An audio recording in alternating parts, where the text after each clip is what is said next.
Ishayile insimbi yelishumi nakubili ekhathi ebusuku phakathi kwalamabili edolobheni lase-New York 7 minutes after 12 am. Kanti ke Beijing umzuzu munye nje ishayile insimbi yelishumi nakubili emini.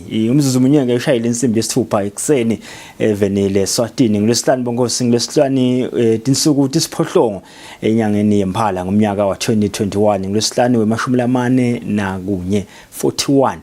Uqalile umnyaka lo setulu sevikini ke le mashumi lamane 40 kulomnyaka. It's day number 281. Kusele only 84 days before the end of the year. I am LinkedIn Kule. Many thanks for joining us. Sisi. Yeah, Buti kunjani? It's a Friday namuhla. Oh yes, count sayicala nje count on active 50 days. Sithi count down to 20. Angathi ke nini bema resolutions kuze niqani nokubuka ukuthi ngicabanga ukuthi angiboni ukuthi khona nowawenda this year. Sesayishiya le mvule. Ngenzawa nje ya COVID. That COVID wasicethe amandla kakhulu kule.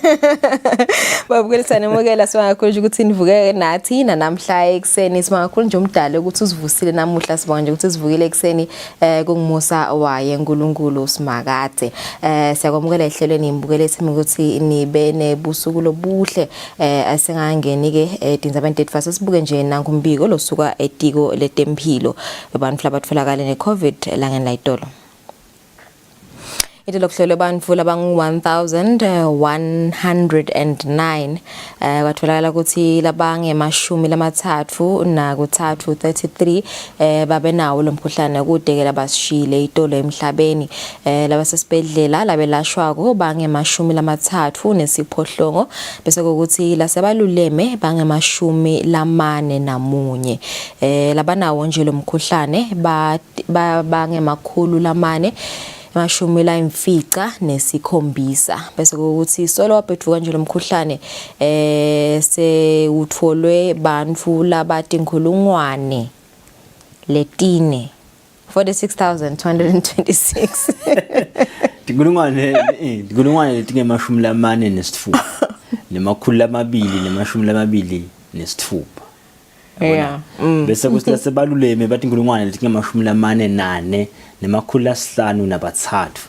Itolo kululeme eMaswati ilange mashumi lamane namunye elana lomkhuhlane kanti ke labasesibhedlela labalashaka bangamashumi lamathathu nesiphohlongo. Lese basilimalela kwasukela qala iCovid bayinkulungwane nemakhulu lamabili nemashumi lamabili nesithupha. I-vaccination yethu bonkosi isetinkulungwane letinge makhulu lamabili nelishumi nesikhombisa nemakhulu lasikhombisa nelishumi nesikhombisa futhi 217,717. Yeah, sekusele kancane la ukuthi nje sifike lapha ku 20% kule njoba sitakhumbula ukuthi itiko letempilo libambisene nebusiness Eswatini lasukumisa ke wona umkhankaso wa Joveli Industries yakholelwa lokuthi Maswati ngetinkantawo ayaphuma ahambe ayojovela umkhuhlane COVID-19 njoba nje sewufikile umjovo ka Pfizer siyakholelwa nokuthi ma teenagers kusukela labo labaneminyaka lelishumi nakubili nabo batawuphuma ngetinkani bayohamba bayojova kule. I think kumgcoka lokuthi vele sonke sale sijova vele. Into lokusinyiswe ke icampaign ejova mzalwane sembe sibonke ke bazalwane batahamba nabo bajove ngoba sesayiceza lenzaba yalamamisi lebeka khona sileni lomjovo ulesaliphawu la 666 cha ayikho into njengaleyo bonkosi kuma vaccines akhonke malanga njoba itolo besibhiyoza nje sijabulela kusi sekunana yamalale malaria hawo sesingede sajovisa abantu abephunje ngenxa ukuthi sikholela timvende tihlukile. Anyway esisakhuluma ngawo loyo mjovo loyo mbukeli inhlangano ke African Union isakhulumisana nenhlangano inhlangano yetempilo iWHO ukuthi lemijovo sale emikiswa kulamanye emave khona lapha eAfrica njoba sayivele nje seyivunyelwe ukuthi sale usebenda lomjovo so basakhulumisana ukuthi vele sale umikisa kulamanye emave lapha eAfrica ngalokukhulu kuphuthuma kakhulu kade emave labhekene vele naso lesifo lesamalale veva.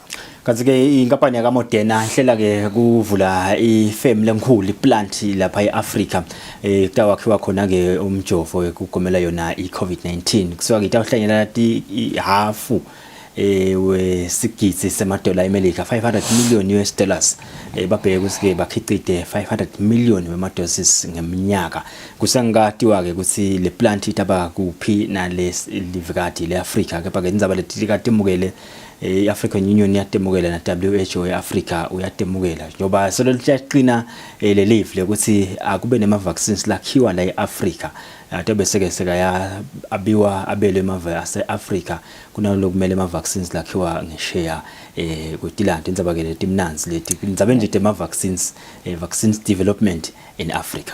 Oh yes kunjalo mkweli sisakhuluma nje ngayo umkhuhlane iCovid-19 namhlahlelo nisida besikhulumisana lapha naSomahlaya Dr Shakes njengoba artist yalapha eSwatini njengoba sikhulume nje ngemkhankaso ojoveli industry kwacela ke ama artists ukuthi nawo akhuthathe sive ukuthi aphume ayojova sebesikhulumisana naye nje ngawo lomkhankaso bomgcoka bekujova nokuthi nase sijovile nje nase kujova at least 50% wesive samaswati yini vele lena leto wendeka ikakhulu kati kuvuleka kodimvo letiningi sizabe sikhulumisana naye ngale kwa7 Saphinde sibuke bonke sitemidlalo njengoba bekubhekile ukuthi iqale isizini lensha ya 2021-2022 kulembela sonto lesiya kuyo siyafuna kuva ke kuphathizwe umsibi ukuthi iyaqala yini noma ayiqali kwenta kanjani vele ehlangothini lwebhola event bonke singilete kona letinye isikhathi sibuke namhla ekseni 7 minutes after 6 sibathola ke market sibuya lenza bathe iqala talo mhla ekseni.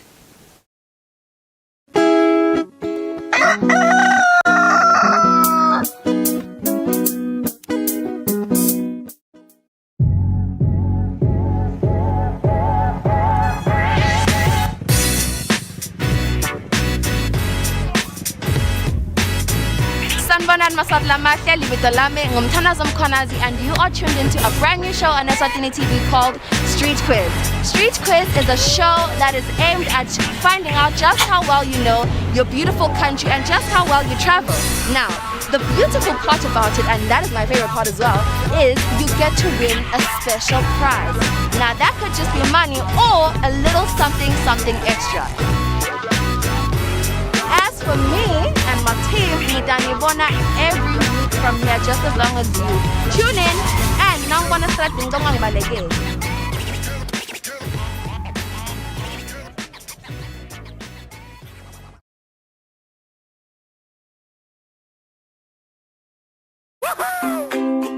Pay your TV license quickly and easily with MTN Momo. Simply dial *007 *3# and select option 8 for TV license. Enter your national ID number as your reference and the amount you wish to pay. Then enter your PIN to confirm your payment. Once your payment has been made, you'll receive a confirmation SMS of your payment. If you're a first-time payer, you get another SMS for your TV license. So legalize your entertainment from the comfort of your home. Pay your TV license the easy and convenient way with MTN Momo. Everywhere you go, MTN.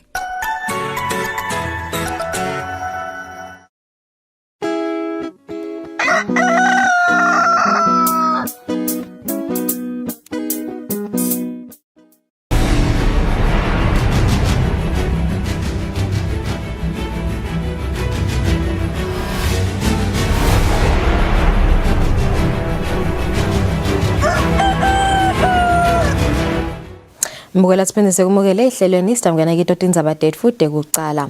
Liphila ndvunankulu Themba Masuku lithi inombolo tebantfwana bendlunkulu tenyuke ngetingulungwane letisithupha nemakhulu amathatfu nemashumi lamane ngenxa yemkhuhlane iCovid-19. Masuku uvetele kungesikhathi yahlomelisa abantwana besikolo labahambe imbili emncintiswaneni wemakhono.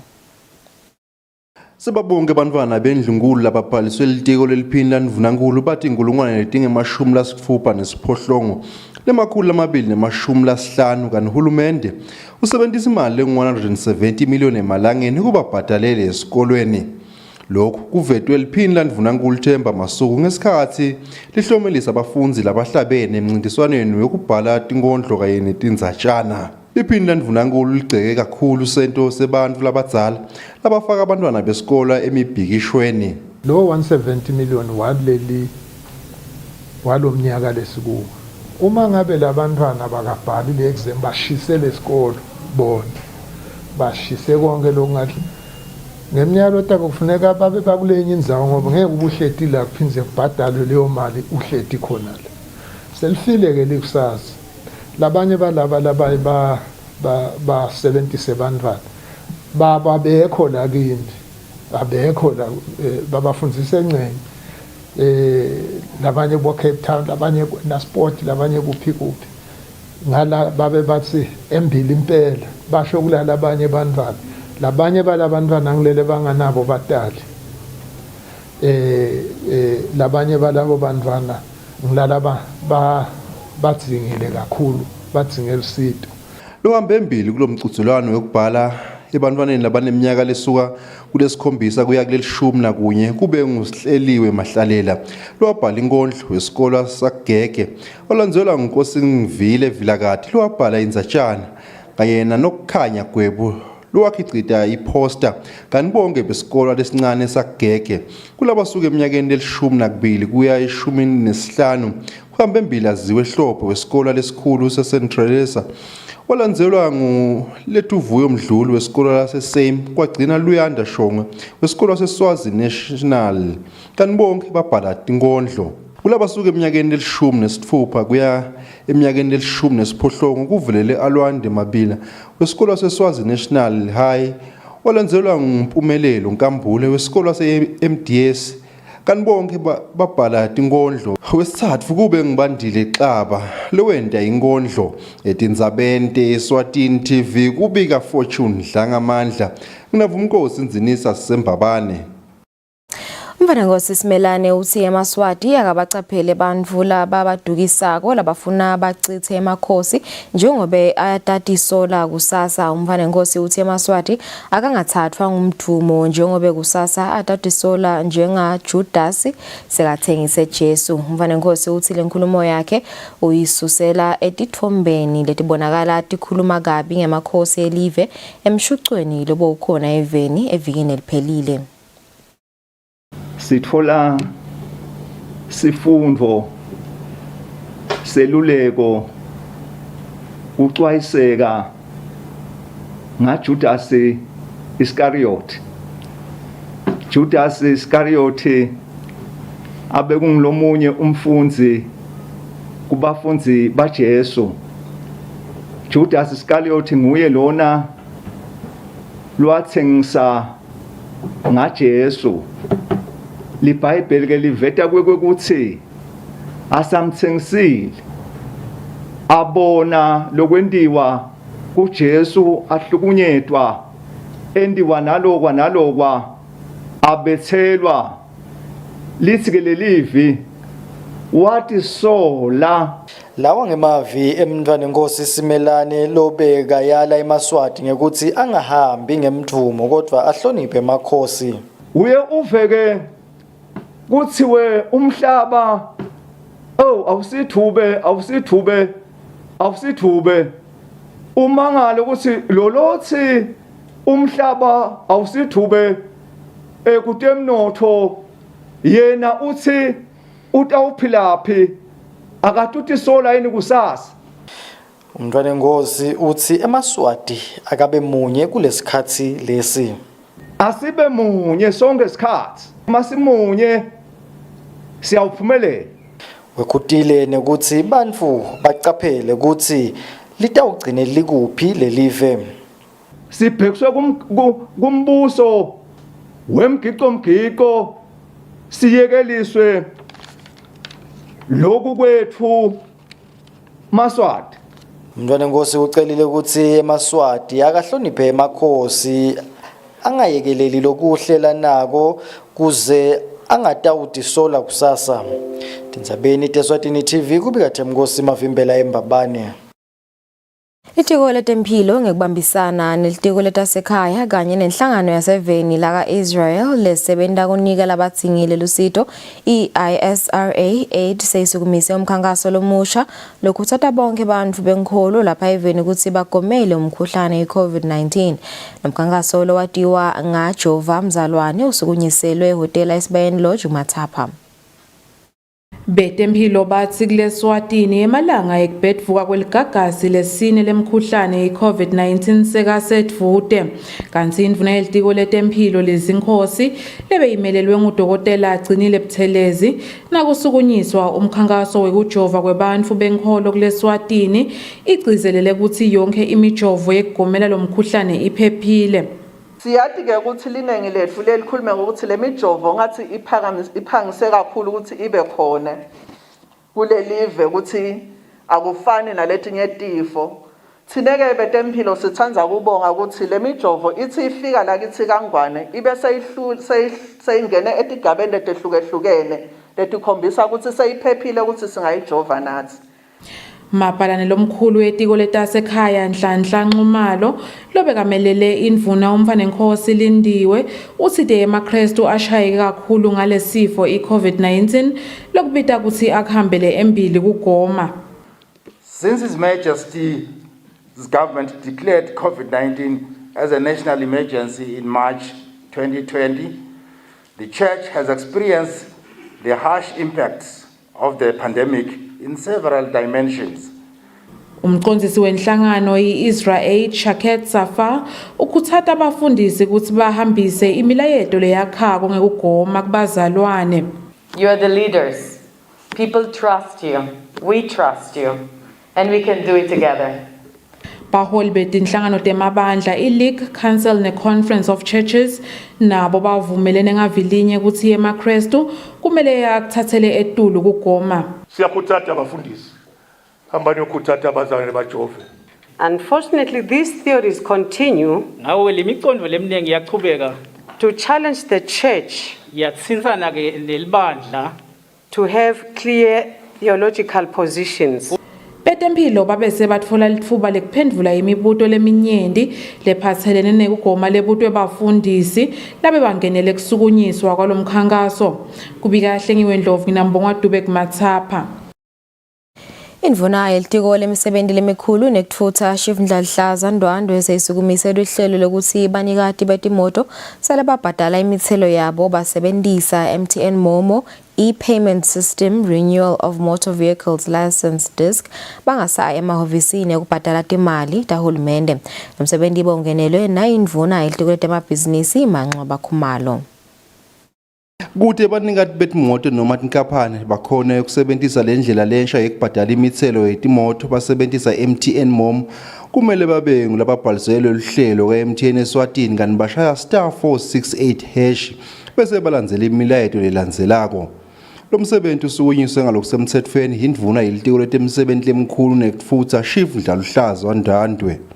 As per the aspirations of bringing services closer to Eswatini through decentralized service delivery, it pleases His Majesty's government that through the collaboration of the multiple ministries, their respective units, and the telephonic partners, technology partners, we hereby introduce the payment of vehicle license fees via MTN's mobile money payment platform.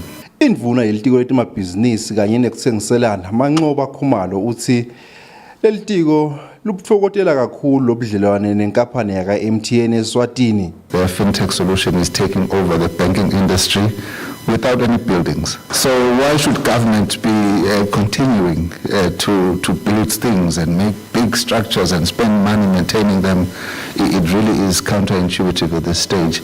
Umphathi wenkampani yaka MTN Eswatini Wandile Mtshali uthi tinyenti tinhlelo lenkampani lefise kutifaka khulumende. It's still something that they're working on because in as much as you're going to pay, the most important thing is the disc and so we're still trying to finalize our partnership with EPTC so that then you can then go to your nearest post office and be able to get your license disc and then put it in your vehicle. Ngamnyaka wa 2012 hulumende wacala uhlelo lokuthi bosomabhizinisi sale babhadala lolunye lusito services basebenzisa uhlelo lwa MTN Mom lokhu kufaka ekhathi kubhalisela amabhizinisi kanye nekwathelela eTinzabente Eswatini TV kubika Fortune Dlangamandla ngisezulwini. Inhlangano yakaKhomesa luhlangothi lolubuke kwesekela bomake kude business izenikelele inhlangano yasePhileni Farmers Limited ngemodolo lenemakhata lebita imali lengu 430,000 emalangeni. Ikhuluma ngesikhathi yethula lemodolo kule nhlangano indvuna elitiko tamabhizinisi Manxeba Khumalo ithi kubambisana nale nhlangano kuyindlela uhulumende lakhombisa ukuthi bophelela kwakhe kuthuthukisa bomake kuleli. Eminyakeni lophelile uhulumende wasukumisa indzawo yekhicita tinkhukhu tasemakhaya eshiselweni ngaphansi kwelihlelo lekufukamela bosomabhizinisi lababomake loluchutshwa inhlangano yahulumende lebuke kuthuthukisa bosomabhizinisi labancane iSEDCO. Inhlangano yakaKhomesa lihlangothi lelithuthukisa bomake selinikelele lenhlangano iAsiphileni Farmers Limited lengaphansi kwaloluhlelo imodolo lenemakhata lebita imali leng 430,000 emalangeni. Letawo isebenzisa ukuthi ikhone lokuthutha tinkukhu leto lesebatilungisela ukuthi kuyawuthengiswa ne-refrigerated vehicle lekungena sitoyethula la mhla kubo. Siyajabula kakhulu lokuthi lo msebenzi uyaqhubeka. Thandi Nxumalo sihlalo walenhlangano kuleli ubonga uhulumende ngekukhuthalela kuthuthukisa bomake. Mina ngibonga kakhulu ukuthi lapha ku treaty yakhe Khomesa abashiyanga ma heads of state lapho asifaka khona nabakhalo Khomesa basho ukuthi bomake bayawusidwa. Siyabonga ke kakhulu ukuthi indvuna yenda konke lokusemandleni ukuthi icomply ngetibopho emaveni akatenda nakasakhalo Khomesa. Nonhlanhla Masuku sihlalo weAsiphileni Farmers Limited uthi batawuchubeka basebente ngekukhandla kuthuthukisa le business. Sibonga neminister yethu kakhulu lokwekuthi nje ayilali iya tama ngayo yonke indlela kwekuthi sisitakale sibo somabhizinisi nathi Eswatini. Indvuna yetemabhizinisi ithi iAsiphileni Farmers Limited kubhekeke ukuthi yakhe imali leng 4.2 million emalangeni eminyakeni wekucala ikhule njalo ngeminyaka. Edinzabente Eswatini TV kubika Nelson Wendla ngamandla kunavuma inkosi inzinisa eMbabane. Mapalanelo omkhulu wetiko letekwatisa Maxwell Masuku sokukhuthaza imalunga lamasha elibandla lelengamele tekuchumana kuleli iSECOM kanye nenkampani yahulumende tekucubungula iRoyal Science and Technology Park kuthi yasebende ngekutimisela ekuthuthukiseni luhlangothi lotebuchwephesha netekuchumana kuleli. Masuku bekakhuluma ngesikhathi amemetela imalunga lamasha ebhodi yabacondzisi kaSECOM naka RSTP. Mapale mkhulu etiko letekwatisa Maxwell Masuku somemetele emalunga lamabili langenako ebandleni lebaqondzisi belibandla lelengamele tekuchumana kuleli iSECOM kanti kophinzwa memetela nesihlalo lomusha waleli bandla kulenzela ukuthi lebe katsa khona sotfolela imadlelo lahlata. Masuku uphinzwa memetela emalunga lamabili elibandla lebaqondzisi benkampani lebuke tekucubungula iRoyal Science and Technology Park. Masuku bese-ke uyawayala lamalunga lamasha ukuthi atimisela sangena kule misebenzi lathunye yona live. Mungisi Dlamini will be your chair person yale board. Khethiwe Alexandra who's joining your board of directors. Bese kuba na nemfundisi lana babesenzo Hlatshwayo kungeteka nale dikhanya ne as a member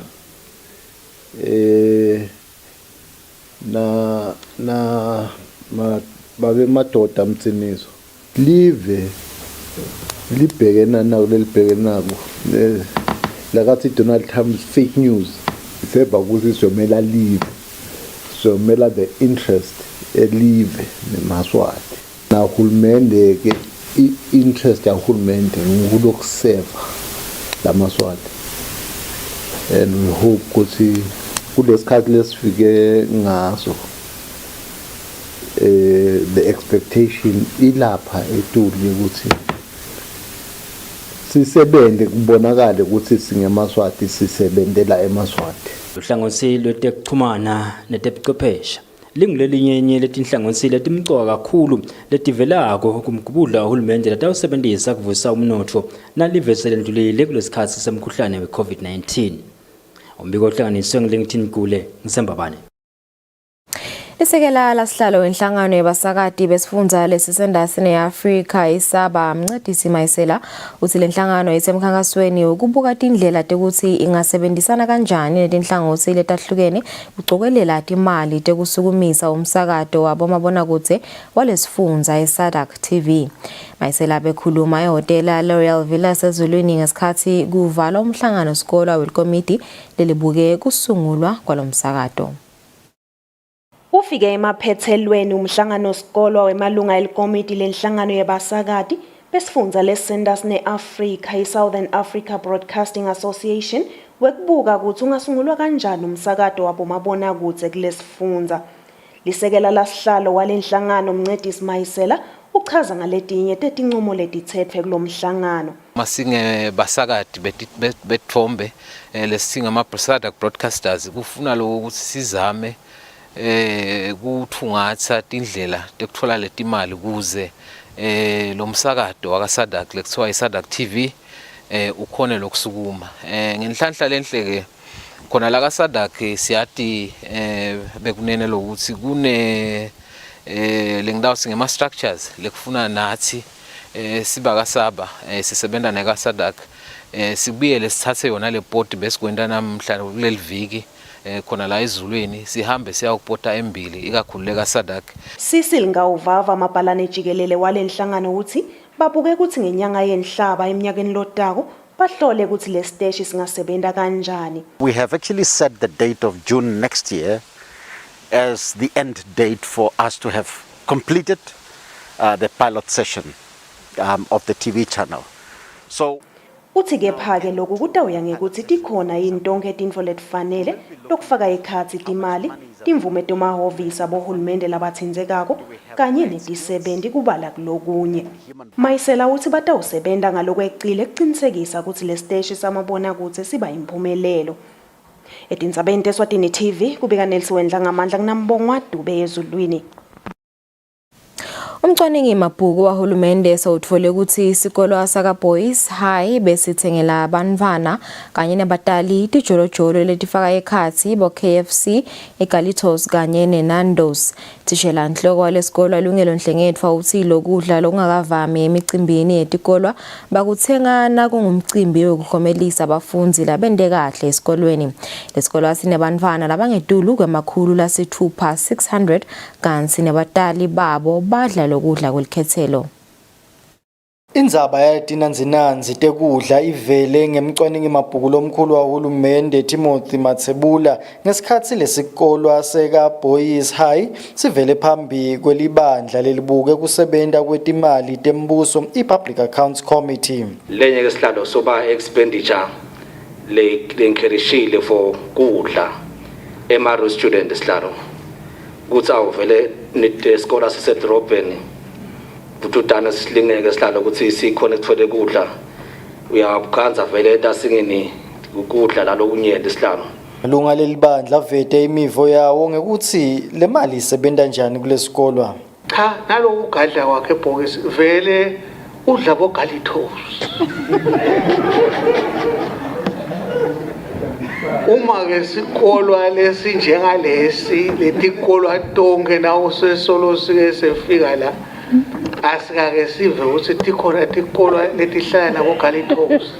Cabangela ukuthi ngabe batali bethwele kangakanani vele ngoba letinye talenti indleko uyafisa ukuthi ngabe kadiko yebona vele lamakenda kamnanzi sihlala. Tishela nhloko walesikolo Lungelo Nhlengethwa uchazile ukuthi kubangwe yini lokuthi lokudla kuthengwe kwaloluhlobo.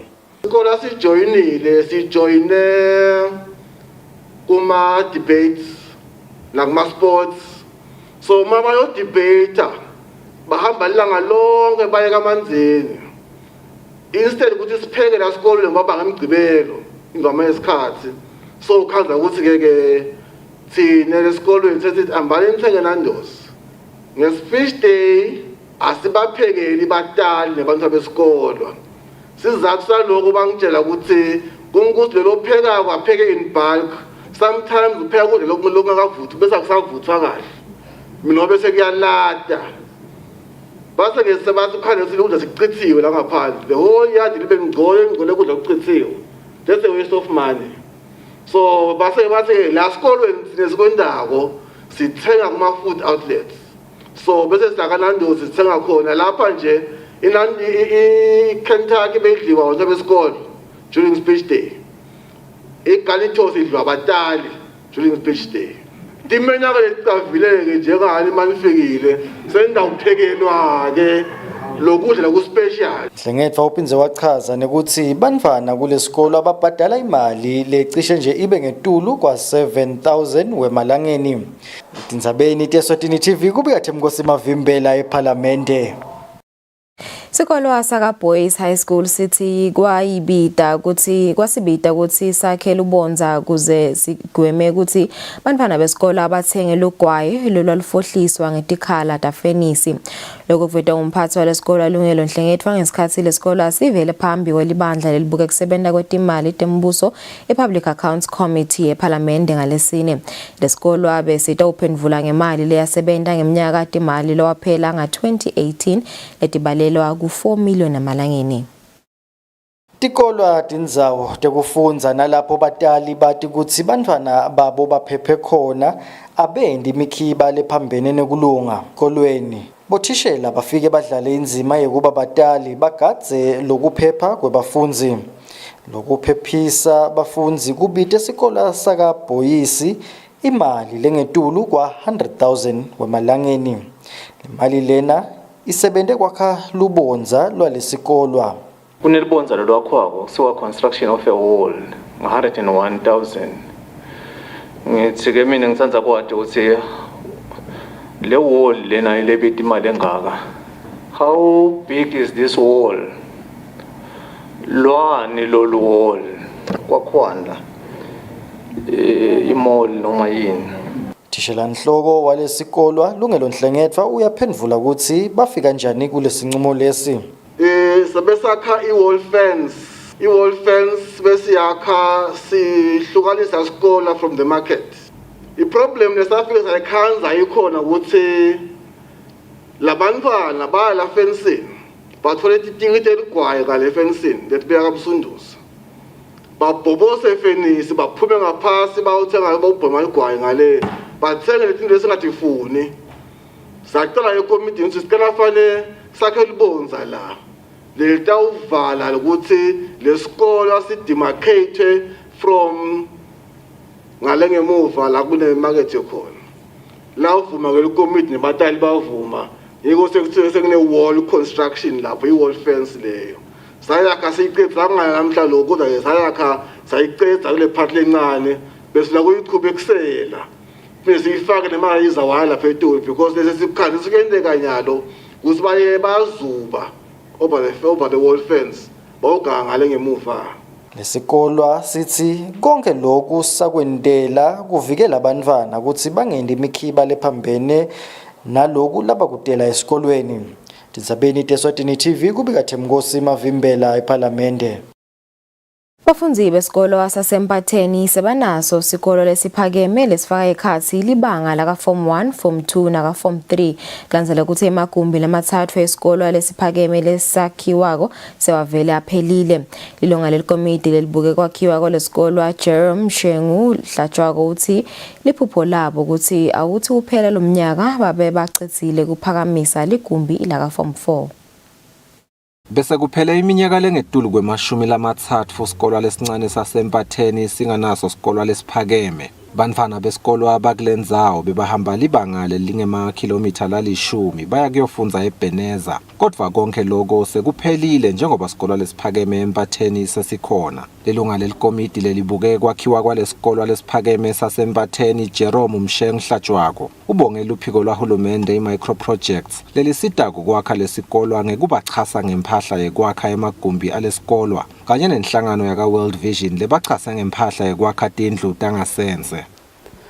Tininto engwenyama kona siyabonga kakhulu baka micro project na World Vision ngoba njengoba ubona le mithoyi lapha endansi nala ngenhla nje ubona ama classes ibhizi mafasicala ama classes esikhonkile kwabo kube ngibaka micro project. So lokukhona manje liphupho lethu sikulendzawo sifuna lesikole sibona sithubekela phambili ngoba namanje next year sifuna ukuthi form 4 abakhona la esikolweni ngoba manje sesivela ama class nje wabona nje kuna form 1 form 2 form 3.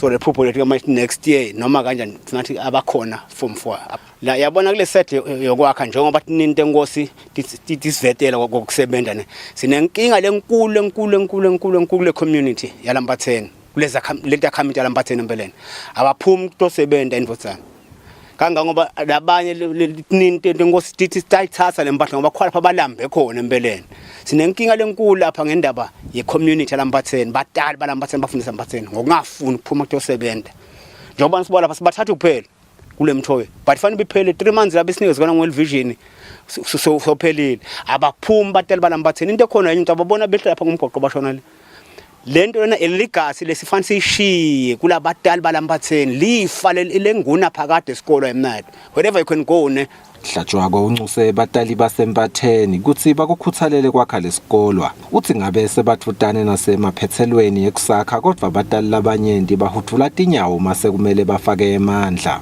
kubika Sifiso Nxumalo nginasimuva shongwe sisembatheni.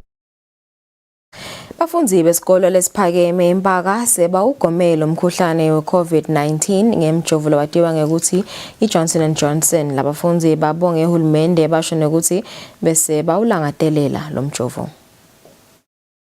Luhlelo lwahulumende lokugomisa CV ngemjovo yokugomela umkhuhlane we-COVID-19 luchubeke njalo njengoba namuhla betempilo bebasesikolweni lesiphakeme eMpaka lapho bajova abafundi labanesifiso sekugomela lo mkhuhlane. Linesi Thabile Maziya lithi labafundi bakhombisa inshisekelo yokujovela lo mkhuhlane. Siyawubona nemidlandla walabantwana because bayeta ngemandla batojova baya encourageka ukuthi bajove and bayakhona nekutshela labanye lemakhaya ukuthi nabo abete batojova because batikolo letisonzelene nabafika emakhaya bayayicoca lendzaba basho ukuthi esikoleni sesebajovile nasifika kulesinye isikolo asikhanza abantwana seba prepared ukuthi bayojova. Bafundi lesikhulumisene nabo babonge uhulumende ngekutfolakala kwalelithuba lokuthi bajove. Njengoba basisiulindele since principal wasitshela like over a week and siyawujabulela kakhulu because cabanga ukuthi itoba khona ne way forward lokho sesithole umjovo. For mina utongisida for fine kona akanciphisi lezinga le COVID but utola like ezi protein like la kulo mtimba wami. Sitivela nathi sibamvula abakhulu namuhla ngokuthi nje nifiko yabo lokho kithi kubaluleke kakhulu siyathemba nebaka health staff bathambisa ukuthi vele sitawujova siphume ngemandla. COVID-19 is one step for me ukuthi ngivikeleke kulo sifo because siyabulala sona so ngiva ngathi ke this is one step for me to be safe from the COVID-19 but akusho lokho ukuthi ke I'll stop practicing the rules and regulations labekele for ukuthi sivikeleke to the COVID-19 dawuqhubeka ngisanitize ngisifake imask yami and do everything that is needed for me to be safe. Kuleli viki lelisetulu live leSwatini lemukele umjovo lwatiwa ngokuthi iPfizer lotokhona ukugomisa abantu kusukela kulabaneminyaka le12 kuya eTulu. Ngekusho kwembiko betempilo ngalesithathu bangetulu kwa 200,000 bantu lesebagomele lo mkhuhlane eveni. Etindzabeni nginguthembelihle Magutshwa Thombe ngithemba shaba ngempaka. Ikwalishi Institute of Development Management ngokubambisana nebelibandla lelibutha umthelo yeSwatini Revenue Authority selisukumise tifumvo tekucecesha kabanti labo labasita tinkapane nesive nekungenisa impahla lebuya ngaphandle kwelive nalabo labayimikisa ngaphandle kwakuleli freight forwarding and clearing agents ngebuciko bekuchuba ngendlela lefanele lomsebenzi. Certificate salaba ufundzele lomsebenzi sisukunyiswe ngalokusemthethweni kuleli kumathapha. labaqhuba umsebenzi wekusita sive emahekeni netinkampani letingenisa impahla nekuyikhipha iye kulamanye emave badzinga lwati nebuciko bekuwuchuba ngendlela lengiyo lo msebenzi nangekutfobela imitsetfo yakuleli neyakulamanye emave. Ngekusho kwakomshana welibandla lelibutsa umthelo Dumsani Masilela, buciko lobudzingekana kuchutshwa lo msebenzi budzinga labo labawuchubako labatiwa ngelema freight forwarding and customs clearance agents kutsi bacecesheke kabanti ngawo. Allow me to borrow words from our inaugural Commissioner of Customs, the late Mr. I.V. Mazorote. He used to refer to our clearing and forwarding agents as officers of the Customs Department, just as lawyers are officers of the court. I find this analogy fascinating because while lawyers ensure the smooth operation of the courts and have to behave according to the rules defined by the judiciary and the courts, they are not quite employees of the courts. Sihlalo webhodi welikolishi laka IDM Sipho Thabethe lophindze abe ngumabhalane lomkhulu wetiko letisebenti tembuso utsite lelikolishi litimisele kuhlala lifundzisa tifundvo letidzingwa ngumnotfo welive. Over the years, IDM as a collective has partnered with regional networks in training and skills development. In the Southern African Development Region, IDM has partnered with universities of Stellenbosch, Johannesburg, Botswana, Namibia, and many colleges to supply key relevant skills demanded by the industry from time. Lobekamelele embasada wenhlangano yemave alabamhlophe kuleli nomfundo Dlamini uthi lesitifiketi lesisha sikahle ngekuthi sikhutsata kuthengiselana. Inhlangano yemave alabamhlophe ngaphansi kweluhlelo lwayo lolufukula kuthengiselana kwemave akaSADC nayo ifake isandla ekusukunyisweni kwalesitifiketi. Kubikahle ngiwendlovu nginambonga Dube Sigmathapha.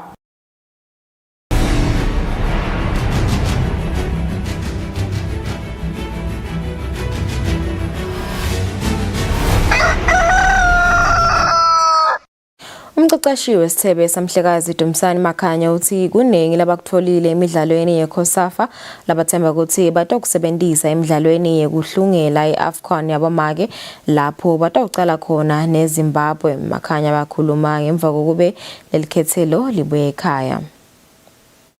Ikhethelo labomake alikabike nemidlalo lemihle entsebeni yeCOSAFA lapho emidlalweni lemithathu lelidlalile likhale phansi kuyo yonke leyo midlalo langenisa emagoli le11 lasha linye. Nakhatha lokho lemiphumela engasiyo lemihle, umqeqeshi walelikhethelo Dumsani Makhanya uthi kuningi labakufundzile bayithemba nekuthi batakusebenzisa nasebatholana nelikhethelo laseZimbabwe emidlalweni ekuhlungela emave leyo ngenele imidlalo yema-AFCON. Sikhanze ukuthi there are a lot of positive lengakuchaza futhi lokunye ngoba ukuthi leCOSAFA beyisitshengisa lokho ukuthi siphethene going forward ku-AFCON against Zimbabwe. Ngicabanga ukuthi kufanele ukuthi sikulungise ngoba nje silekhe kakhulu ku-defensive bekubane ama-errors amaningi defensive and then the other teams besiyasibalisha. Umdlali kuloko ukuthi athi ajima aphindze ayithole game time. Le ngicabanga ukuthi nje kube ne-negative impact kakhulu kulabadlali experience ye-women's football currently. Ngicabanga ukuthi kutaba lusito kakhulu and siyakuthokozela kakhulu. Kapteni welikhethelo Nokuthula Dlamini uvumelana naye umqeqeshi wakhe. Sifundzele okuningi kakhulu kulo mdlalo, sibabonile futhi nalabantu esikhompyutha nabo ukuthi badlala kanjani. Xa sesitobambelela lapho ukuthi sikhone ukulungisa sisithi masiya kuma-qualifiers kube sesaphethe.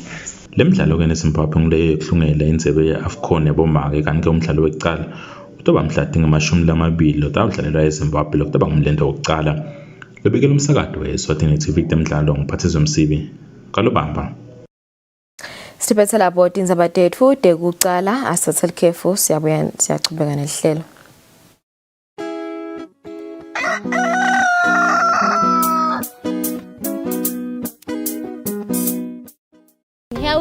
What are the following people famous for in the Bible? Yours is Eve.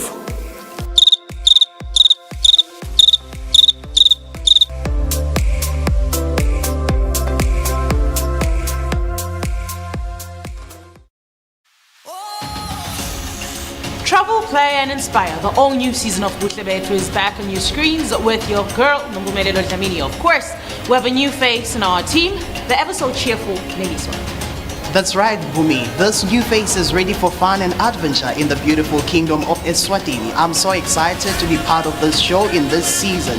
We are the squad that is ready to travel and explore safely in this new normal, the COVID-19 era. That's right. Don't forget to post your pictures on your social media pages and tag us. Who knows, we might just join you on your next trip.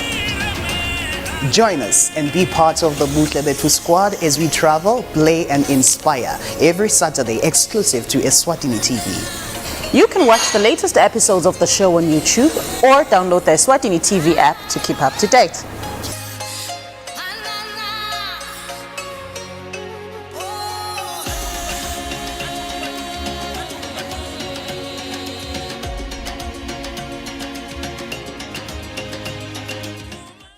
I do the most.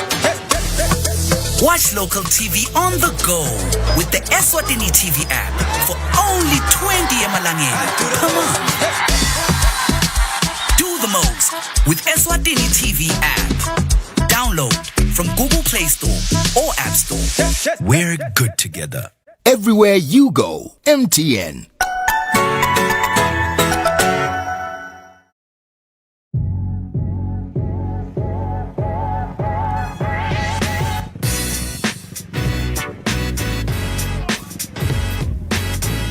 Sanibonani maswahla mahle, libito lami ngumthanazo Mkhwanazi, and you are tuned into a brand new show on Eswatini TV called Street Quiz.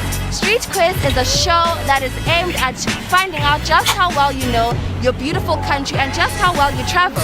Now, the beautiful part about it, and that is my favorite part as well, is you get to win a special prize. Now that could just be money or a little something extra. As for me and my team, Nidanibona every week from here, just as long as you tune in and now I'm gonna start doing the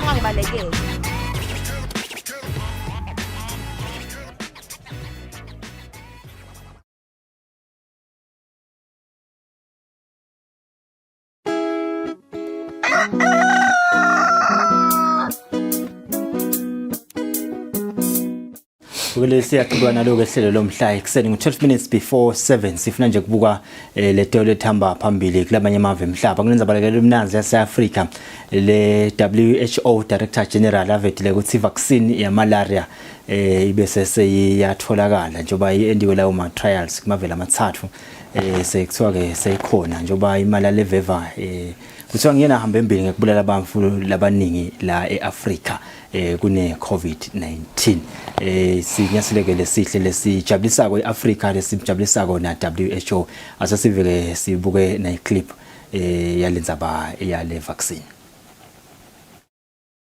Over the last 3 years in Western Kenya, the groundbreaking malaria vaccine has made a huge difference in the fight against the deadly disease. Long before you could get the entire pet occupancy, at least more than 70% with malaria. But as opposed to now, you are getting like 3 out of 16. That is a very minimal percentage. Kenya is one of 3 countries in sub-Saharan Africa, along with Ghana and Malawi, that started rolling out the vaccine in pilot immunization programs. More than 2 million doses have been administered in the 3 countries. The World Health Organization says the vaccine should be given to children across sub-Saharan Africa and in other regions with high malaria transmission. A massive rollout program which will involve some challenges, notably regarding its production. For the time being, British pharmaceutical giant GlaxoSmithKline is the only producer after its RTSS vaccine was given the green light, though there soon will be other competition. Firstly, from the University of Oxford, whose Matrix M vaccine could be given to children up to the age of 2, if findings so far prove to be conclusive. German lab BioNTech has also said it wants to develop a vaccine based on mRNA technology. How exactly the vaccine rollouts will be financed is another crucial question. The pilot programme was supported by Vaccine Alliance Gavi, Global Funds to Fight AIDS, Tuberculosis and Malaria, and UnitAid. The logistics of the rollout itself are also important. The vaccine requires 4 doses to be effective, the first of which needs to be given to children at 5 months old. It will only be given to children in sub-Saharan Africa, which accounts for 90% of malaria cases. More challenges are likely to emerge, such as the possibility of the disease developing resistance against the vaccine and the vaccine itself becoming less effective over time, as well as whether vaccinations should take place in other parts of the world, such as South America and Southeast Asia. Nasembole sichubeka nato leto ethamba imbili kulamanye amave sichubeka nayo indzaba yamalala veva i-vaccine leseyakhiwe African Union itakhulumisana nenhlangano yakamhlaba yetempilo WHO kokuthi lo mjovo sala umikisa kulamanye emave elivekati le-Africa. Lo mjovo ke watiwa ngekuthi yi-Mosquirix. A historic moment in the battle against one of the world's deadliest infectious diseases, as the first ever malaria vaccine is approved by the World Health Organization.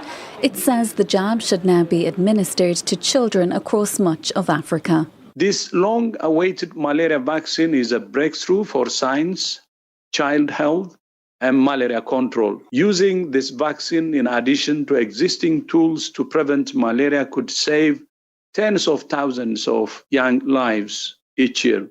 In clinical trials, the vaccine, developed by the British pharmaceutical giant GlaxoSmithKline, was shown to prevent around 4 in 10 cases of malaria, leading to a 30% reduction in severe cases. Spread by mosquitoes, the parasite invades and destroys blood cells. While drugs have helped to reduce the prevalence of the disease, it killed more than 400,000 people in 2019, nearly all of them in sub-Saharan Africa. More than half of those who died were children under the age of 5. The WHO says the jab can be used alongside other prevention methods, such as insecticide-treated bed nets. The malaria parasite is a formidable foe, and while we are excited by this recent development, major battles remain. Among those challenges, producing and funding the vaccine. The efficacy of the jab starts to fade after a few months. Some experts have already questioned whether a widespread rollout is a worthwhile investment in countries that have many other healthcare and political problems. Long hoped for an effective malaria vaccine, and now for the first time ever, we have such a vaccine recommended for widespread use. Today's recommendation therefore offers a glimmer of hope for the continent. We expect many more African children will be protected from malaria and grow into healthy and productive adults. 6 minutes before 7 ngoba sisifuna ke nekubuka indzaba ye-Nobel Prize utakhumbula ukuthi njalo nje inakuyaphela umnyaka kuye kube namabambe noma nje umuntu omusha lo kuthiwa udlala inzima lenkulu ukuthuthukisa imalungelo abantu emhlabeni atholeke le Nobel Prize kuthi eminyakeni lophelile lo wathola le Nobel Prize kube ngu-Prime Minister welive lase-Ethiopia kulo mnyaka lona ke iphinze yabuya khona e-Africa le Nobel Prize ithola i-order yekudalwa ke eveni lase-Tanzania. Most prestigious award in world literature has been handed to Tanzanian writer Abdul Razak Gurnah. The Nobel Prize Committee said Gurnah was honored for being one of the world's most prominent post-colonial writers and a voice of the displaced. He was born in Zanzibar, now part of Tanzania, but fled to Britain at age 18 as a refugee. Gurnah reacted to the award, saying, "This is the last thing he would have imagined for himself." Incredible. And yes, it was a complete surprise. Yes. You know, these days you get a lot of these close calls.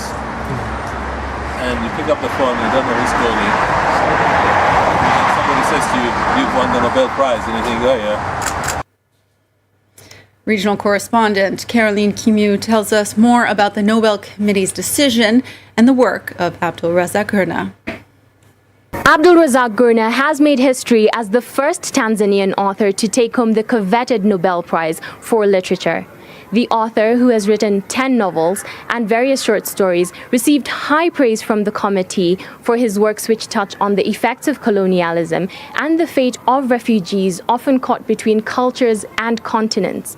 He also received praise for his work, which provide a non-stereotypical and authentic account of life in East Africa, unknown to many in the rest of the world. The chairman of the committee went further to describe Gurna as one of the most prominent post-colonial writers in the world. Gurna's work mirror his life in great part.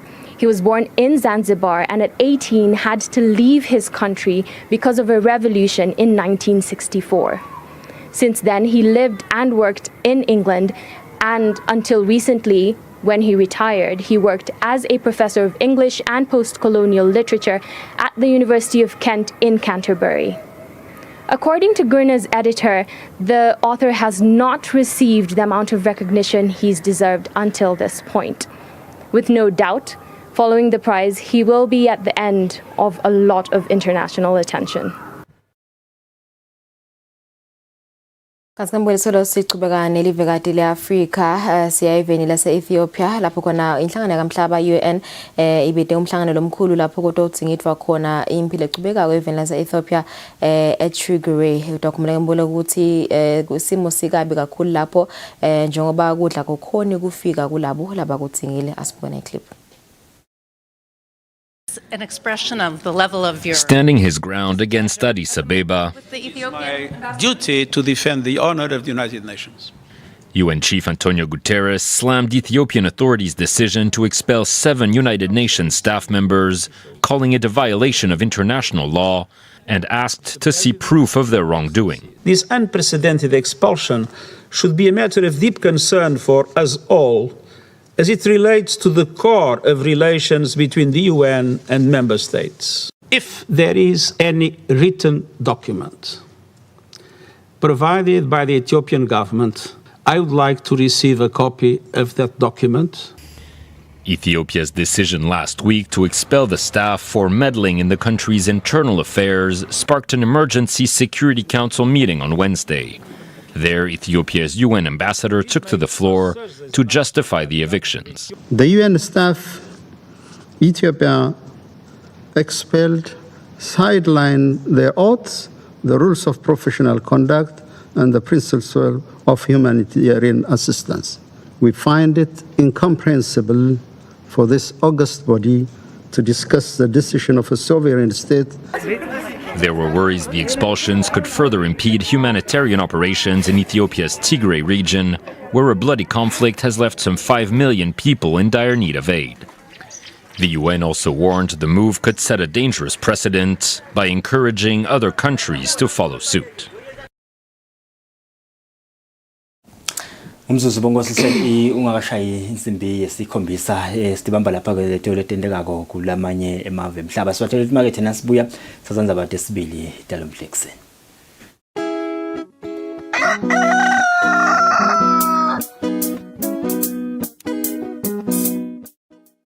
Kudla kwempilo, food for life.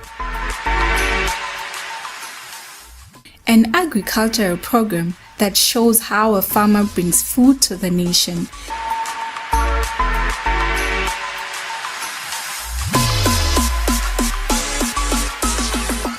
Gcine kudla kwayo leta uphinze kudle nasekufika isikhathi sebusika. Nalinile nje libele lana kuzone liyathwa imbela libele lahlanzeni. So lonke linale mvula le moderate yethu sine lahlanzeni. Kudla kusemhlabathini, konke lesikudingako sitakuthola emhlabathini.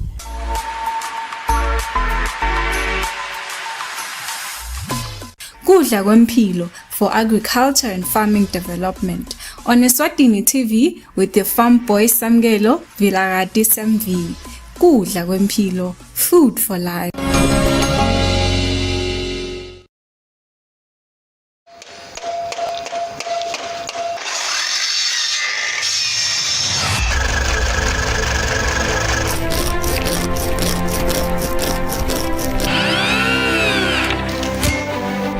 malanga bongozi thana malanga chocolate nomfo ngitshitho nangichatha lava thana kabusha nangilava bongozi usafaka una 20 rand temnethu mani athi lokho ifithethike ukusebenzisa uthi akhona uphila ubeke isingwa etafuleni mina sengimelele umngane wami bese sihamba sophanda shemu ngichasha maye mahle ebonini ngafuna ukuthi le project ingawa ngikhona nami ngoba angisiwe umuntu othanda ukuthi info ingafa ngikhona isine life lesiyakiyo umuntu ngangemuntu kuyafuna at least abe nawo 3 ma skills in life.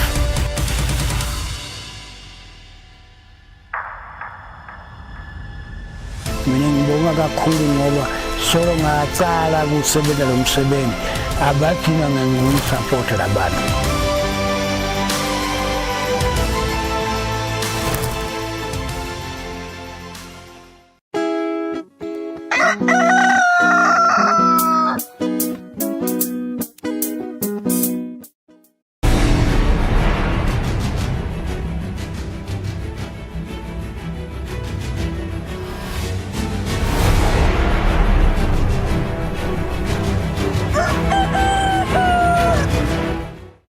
Bukela nguvusele ngwamukele ndzabeni tesibili njalo mhla ekseni ehlelweni Kusile breakfast show libito lami ngilingthini kule. Liphinda nankulu imbonga Themba Masuku litsike nembolo tebantwana bendlungulu tenyuke ngenkulungwane leti sitfupha nemakhulu lamathathu nemashumi lamane ngenxa yemkhuhlane COVID-19. Masuku uvete lokhu ngesikhathi ke ahlomelisa abantwana besikole labahambe embili emncintiswaneni wemakhono. Sebabonke abantwana bendlungulu lababhaliswe litiko leliphinda Mvunankulu bathi inkulungwane letingemashumi lasitfupha nesiphohlongo lemakhulu lamabili nemashumi lasihlanu kanti uhulumende usebenzisa imali engu-170 million emalangeni kubabhadalele esikolweni. Lokhu kuvetwe liphinda Mvunankulu Themba Masuku ngesikhathi lihlomelisa abafundi labahlabene emncintiswaneni wokubhala tinkondlo kanye netindzatshana. Liphinda Mvunankulu ligceke kakhulu sento sebantu labadzala labafaka abantwana besikole emibhikishweni. Lo 170 million walomnyaka lesikuwo. Uma ngabe labantwana bakabhali le-exam bashise lesikole bona bashise konke lokungathi ngeminyaka otakufuneka babe bakulenye indzawo ngoba ngeke ubuhleti la kuphindze kubhadalwe leyo mali uhleti khona la. Selifile ke likusasa. Labanye balaba ba 70 bantwana babekho la kini abekho la babafundzise engcenye labanye bo Cape Town labanye na sport labanye kuphi ngala babe bathi embili impela basho kulala abanye bantwana labanye balabantwana ngilele banganabo batali labanye balabo bantwana ngilala bathingile kakhulu bathingela usito Lohambe embili kulomcudzulwano wokubhala ebantwaneni labaneminyaka lesuka kulesikhombisa kuya kulelishumi nakunye kube ngusihleliwe Mahlalela lowabhala inkondlo wesikole sakugege olandzelwa nguNkosingivile Vilakati lowabhala indzatshana kanye nokukhanya Gwebu lowakhicita iposter kanti bonke besikole lesincane sakugege kulabasuka eminyakeni lelishumi nakubili kuya ishumi nesihlanu kuhambe embili aziwe ehlophe wesikole lesikhulu seCentralesa olandzelwa nguLetuvuyo Mdluli wesikole laseSame kwagcina Luyanda Shongwe wesikole saseSwazini National kanti bonke babhala tinkondlo kulabasuka eminyakeni lelishumi nesitfupha kuya eminyakeni lelishumi nesiphohlongo kuvulele Alwande Mabila wesikole saseSwazini National High olandzelwa nguMpumelelo Nkambule wesikole sase-MDS kanti bonke babhala tinkondlo wesithathu kube ngibandile Xaba lowenda inkondlo etindzabeni Eswatini TV kubika Fortune Dlangamandla nginavumnkosi Nzinisa Sembabane. Umntana Nkosi Simelane uthi ke eMaswati akabacaphele bantfu lababadukisako labafuna ke bacithe emakhosi njengoba atatisola kusasa. Umntana Nkosi uthi eMaswati akangathathwa ngumdumo njengoba kusasa atotisola njenga Judas waseBhayibhelini nakathengisa lomdzala wetinsuku. Umntana Nkosi uthi le nkulumo yakhe uyisusela etithombeni letibonakala tikhuluma kabi ngemakhosi elive emshucweni lebo ukhona evikini leliphelile. Sitfola sifundo seluleko ucwayiseka ngaJudas Iscariot. Judas Iscariot abe kungilomunye umfundzi kubafunzi baJesu. Judas Iscariot nguye lona lwathengisa ngaJesu.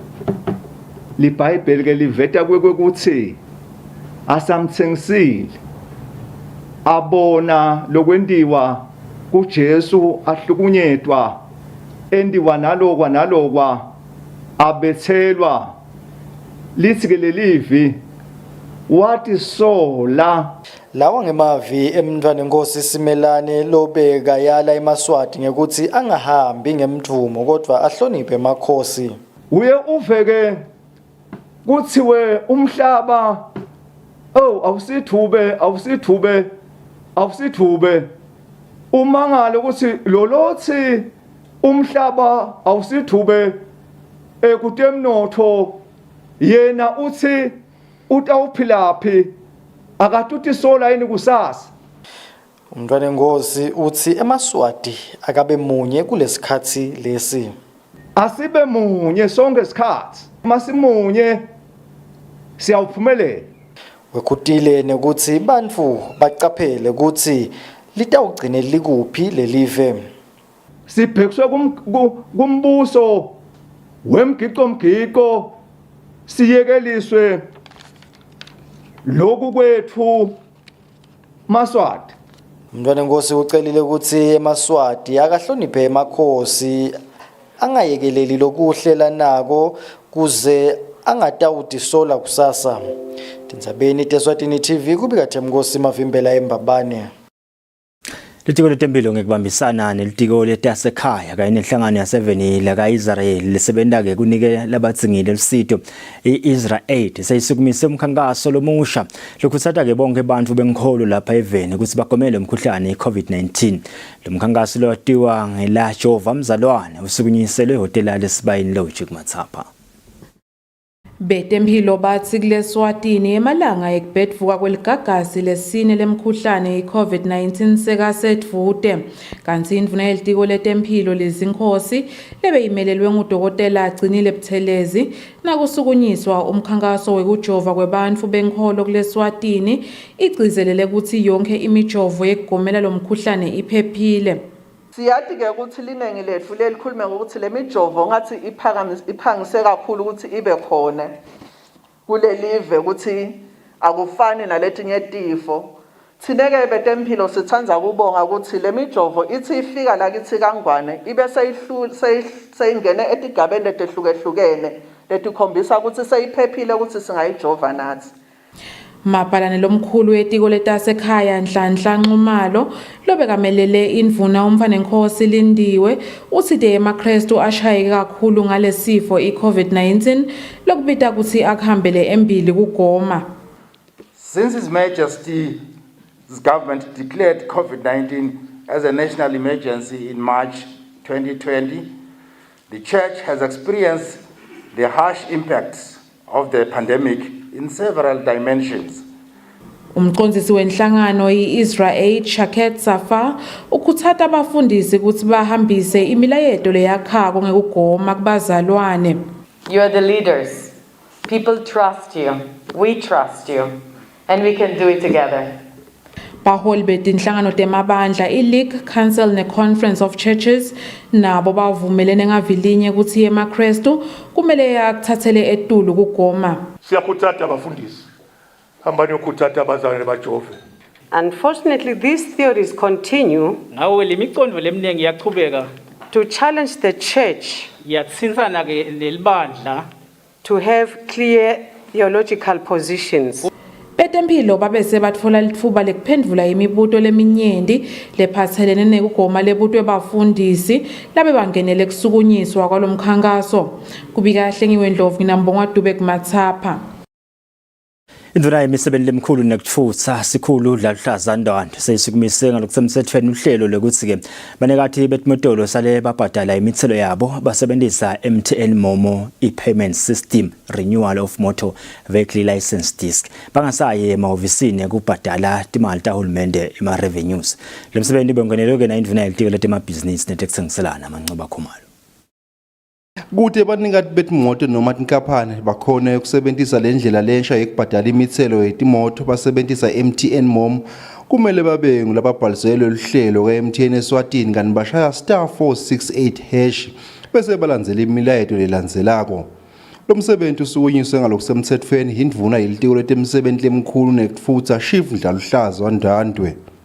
As per the aspirations of bringing services closer to Eswatini through decentralized service delivery, it pleases His Majesty's government that through the collaboration of the multiple ministries, their respective units, and the telephonic partners, technology partners, we hereby introduce the payment of vehicle license fees via MTN's mobile money payment platform. Indvuna yelitiko letemabhizinisi kanye nekutsengiselana Manqoba Khumalo uthi lelitiko lubufokotela kakhulu lobudlelwane nenkampani yaka MTN Eswatini. The fintech solution is taking over the banking industry without any buildings. So why should government be continuing to build things and make big structures and spend money maintaining them? It really is counterintuitive at this stage. Umphathi wenkampani yaka MTN Eswatini Wandile Mtshali uthi tinyenti tinhlelo lenkampani lefise kutifaka khulumende. It's still something that they're working on because in as much as you're going to pay, the most important thing is the disc. And so we're still trying to finalize our partnership with EPTC so that then you can then go to your nearest post office and be able to get your license disc and then put it in your vehicle.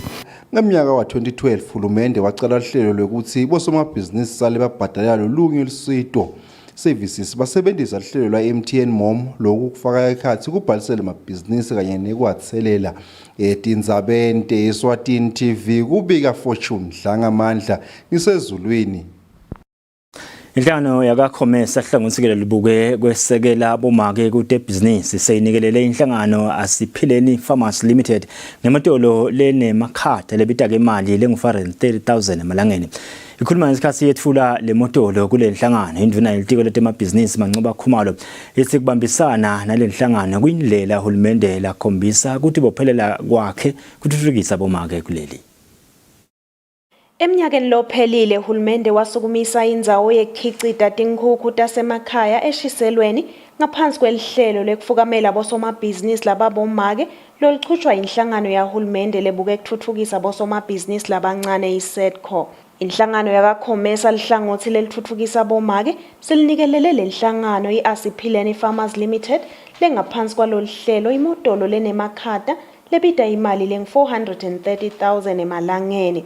Leta isebenzisa ukuthi ikhone lokuthutha tinkukhu leto bese batilungisela ukuthi kuyawuthengiswa ne-refrigerated vehicle lekungena sto ethula la mhla kubo siyajabula kakhulu lokuthi lo msebenzi uyaqhubeka. Thandi Ncumalo sihlalo walenhlangano kuleli ubonga uhulumende ngekukhuthalela kuthuthukisa bomake. Mina ngibonga kakhulu ukuthi lapha ku treaty yakhe khomersa abasiyanga ma heads of state lapho asifaka khona nabakhalo khomersa basho ukuthi bomake bayawusidwa. Siyabonga ke kakhulu ukuthi indvuna yenda konke lokusemandleni ukuthi icomply ngetibopho emaveni akatenda nakasakhalo khomersa. Nonhlanhla Masuku sihlalo weAsiphileni Farmers Limited uthi batawuchubeka basebente ngekukhandla kuthuthukisa le business. Sibonga neminister yethu kakhulu lokwekuthi nje ayilali iya tama ngayo yonke indlela kwekuthi sisitakale sibosomabhizinisi nathi Eswatini. Indvuna yetemabhizinisi ithi iAsiphileni Farmers Limited kubhekeke ukuthi yakhe imali lengu-4.2 million emalangeni eminyakeni wekucala ikhule njalo ngeminyaka. Etindzabeni Eswatini TV kubika Nelson Dlangamandla kunavuma inkosi Nzinisa eMbabane. Mapalelo omkhulu etiko letekwatisa Maxwell Masuku sekukhuthateke malunga lamasha elibandla lelengamele tekuchumana kuleli sikhom kanye nenkampani yahulumende etecubungule Royal Science and Technology Park ukuthi asebende ngekutimisela ekuthuthukiseni uhlangothi lwetebuchwephesha netekuchumana kuleli. Masuku bekakhuluma ngesikhathi kamemetela emalunga lamasha latangena ke emabhodini lamabili kuleli nkampani. Mabhalo emkhulu etiko letikwatisa Maxwell Masuku somemetele emalunga lamabili langenako ebandleni lebaqondzisi belibandla lengamelete ekuxhumana kuleli iSicom kanti kophinzwa memetela nesihlalo lomusha waleli bandla kulendzela kutsi lebe katsa khona sotfola imadlelo lalihlata. Masuku uphinzwa memetela emalunga lamabili elibandla lebaqondzisi benkampani lebukete ebucubungula iRoyal Science and Technology Park.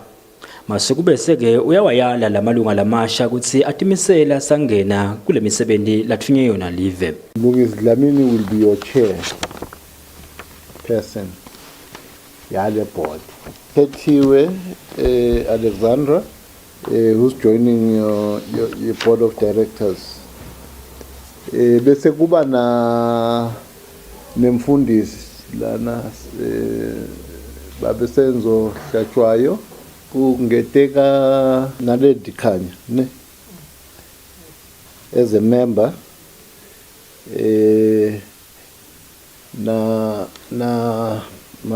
babe madoda mtsinizo live libhekena nawo lelibhekena nako lakathi Donald Trump fake news seba ukuthi somela live somela the interest elive nemaswati na hulumende ke interest ya hulumende ngulokuseva lamaswati and we hope ukuthi kulesikhathi lesifike ngaso the expectation ilapha etuli ukuthi sisebende kubonakala ukuthi singemaswati sisebendela emaswati. Uhlangothi lwetekuxhumana netebuchwepheshe lingulelinye letinhlangothi letimcoka kakhulu letivelako kumgubudla uhulumende latawusebenzisa kuvusa umnotho nalivesele ndlulile kulesikhathi semkhuhlane we-COVID-19. Umbiko ohlanganiswe ngeLinkedIn kule ngisembabane. Lisekela lasihlalo wenhlangano yabasakati besifundza leSanders neAfrika iSADC isapa Mncedisi Mayisela. Usikele inhlangano isemkhankasweni wekubuka indlela ukuthi ingasebenzisana kanjani netinhlangothi letahlukahlukene kucokelela imali tekusukumisa umsakato wamabonakudze walesifundza iSADC TV. Mayisela beyakhuluma ngehhotela leRoyal Villas eZulwini ngesikhathi kuvalwa ngalokusemthethweni umhlangano sikola welikomiti lelibukeke kusungulwa kwalomsakato. Ufike emaphethelweni umhlangano sikolwa wemalunga elikomiti lenhlangano yabasakati besifundza leSanders neAfrika iSouthern Africa Broadcasting Association wekubuka ukuthi ungasungulwa kanjani umsakato wabomabonakudze kulesifundza. Lisekela lasihlalo walenhlangano Mncedisi Mayisela uchaza ngaletinye tetinqumo letitsetfwe kulomhlangano. Masinge basakati betfombe lesinga ama-SADC broadcasters kufuna lokho ukuthi sizame kuthungatha indlela tekuthola letimali kuze lo msakato wakaSADC lekuthiwa iSADC TV ukhona lokusukuma ngenhlanhla lenhleke khona la kaSADC siyati bekunene lokuthi kune lendawo singema structures lekufuna nathi sibakasaba sisebenta nekaSADC sibuyele sithathe yona le board besikwenda namhla kuleliviki khona la eZulwini sihambe siya ukupota embili ikakhululeka SADC. Kusile ngawuvava amabhalane ejikelele walenhlangano ukuthi babuke ukuthi ngenyanga yenhlaba eminyakeni lotako bahlole ukuthi lesiteshi singasebenta kanjani. We have actually set the date of June next year as the end date for us to have completed the pilot session of the TV channel. So uthi kephake lokhu kutawuya ngekuthi tikhona yini tonke tintfo letifanele lokufaka ekhatsi timali timvume tomahhovisi abohulumende labatsindzekako kanye netisebenzi kubala kulokunye. Mayisela uthi batawusebenta ngalokweqile kucinisekisa ukuthi lesiteshi samabonakudze siba imphumelelo. Etindzabeni teSwatini TV kubika Nelsi Wendla ngamandla kunambongwa Dube eZulwini.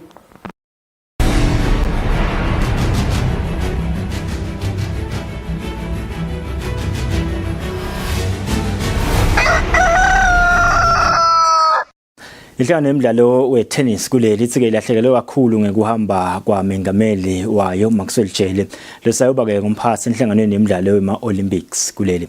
Mapalane kule nhlangano Ncuba Mkhaliphi uthi Jele udlaleke inzima lenkulu ekukhuliseni umdlalo wetennis eSwatini. Maxwell Jele bese kangumengameli walenhlangano eminyaka lesihlanu lapho khona abone kwakhiwa kwetinkhundla tekudlala lo mdlalo kwalobamba jeleke sobheke ukuthi abeke phansi kuba ngumengameli walenhlangano ngemva kokuba akhethwe njengemphathi wenhlangano ledlalisa imidlalo yema-Olympics kuleli. Ncaba Mkhaliphi lo ngumabhalane walenhlangano yetennis uthi bayambongela jele kepha-ke beva buhlungu kakhulu ukuthi uyabashiya. Kokuqala umuntu angacala bongele Maxwell lo ngupresident tennis ukuthi atfole isigaba lesingenhla kunalesi. Uma achubekela embili si-Tennis Association siyathokoda. Yebo ke thina si-Tennis Association angisho lokho ukuthi kuhamba kwakhe kutasinika inkinga asibo labamnanzi. Njengendvodza beyifuqa impela isebenta kubonakala nemhlaba ubona. Uma kuhamba ke lifollows lelifana nalelo uyobona vele ukuthi inkinga iba khona ngemva. Kodwa ngekuthemba ukuthi nalabantu abatawufika bangene bayawufaka emandla nabo batame ukuthi bamlingise noma basebende ngetulu kwakhe. Asisibo vele labamnanzi kulolu hambo lwakhe Maxwell yebo kona uyosebenta nala yakho. Le nhlangano yetennis ithi dokhetha mengameli omusha eminyakeni lotako nababa nemhlangano wabo lomkhulu ukuphetha umnyaka. Bebekela umsakazo we-Eswatini TV temidlalo ngiphathiswe Msibi eMbabane. Bokosingale tetemidlalo sibamba lapha ke ndzaba sibili talo mhla ekseni sibahlele emarket siyabuya siyachubeka nalo hlelo.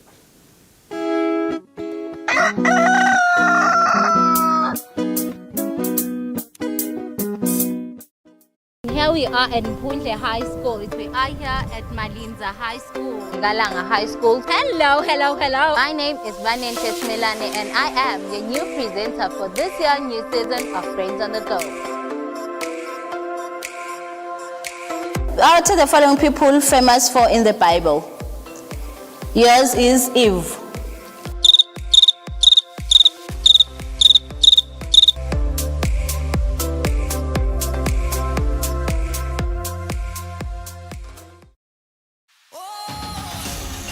Travel, play and inspire. The all-new season of Kusile is back on your screens with your girl, Nombumelelo Dlamini. Of course, we have a new face in our team, the ever so cheerful Lady Swan. That's right, Bhumi. This new face is ready for fun and adventure in the beautiful kingdom of Eswatini. I'm so excited to be part of this show in this season. We are the squad that is ready to travel and explore safely in this new normal, the COVID-19 era. That's right. Don't forget to post your pictures on your social media pages and tag us. Who knows, we might just join you on your next trip. Join us and be part of the Buhle Bethu squad as we travel, play and inspire every Saturday exclusive to Eswatini TV. You can watch the latest episodes of the show on YouTube or download the Eswatini TV app to keep up to date.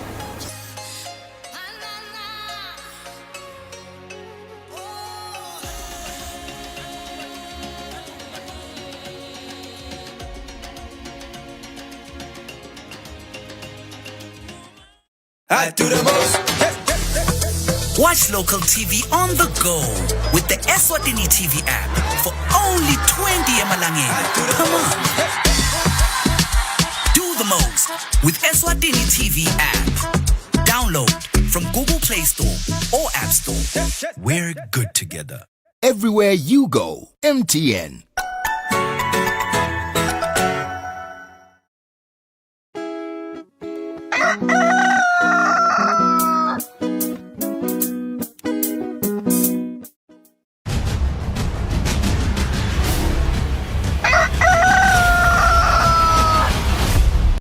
Welcome back mbukeli silo bukela hlelo kusile breakfast show sangibukela nawo losanza kusivulela sitakhulumisana lapha nayo iauthor le kunguThami Magongo ubhaleke incwadi lapha war against unit against hate ke unsombongi lapha he does poetry so poetry yakhe ke sobhale na incwadi naye la ikhokhile sitakhulumisana naye kabandi ekuva nje ukuthi ngabe vele mhlambe nasabhala lencwadi yini lena leyamkhuthaza sekuvusele sekumukele Thami welcome to the show Sethemba ukuthi sasishele lencwadi siyifunde so singake nje kuyo singathanza kuva nje ngawe ukuthi ngabe vele mhlawumbe usuka kuphi kanye nepassion yakho nje yekuye kubhala nje poetry ukuthi icale nini ngiyabonga ligama lami ngithami Magongo Ngikhulela Mbabane.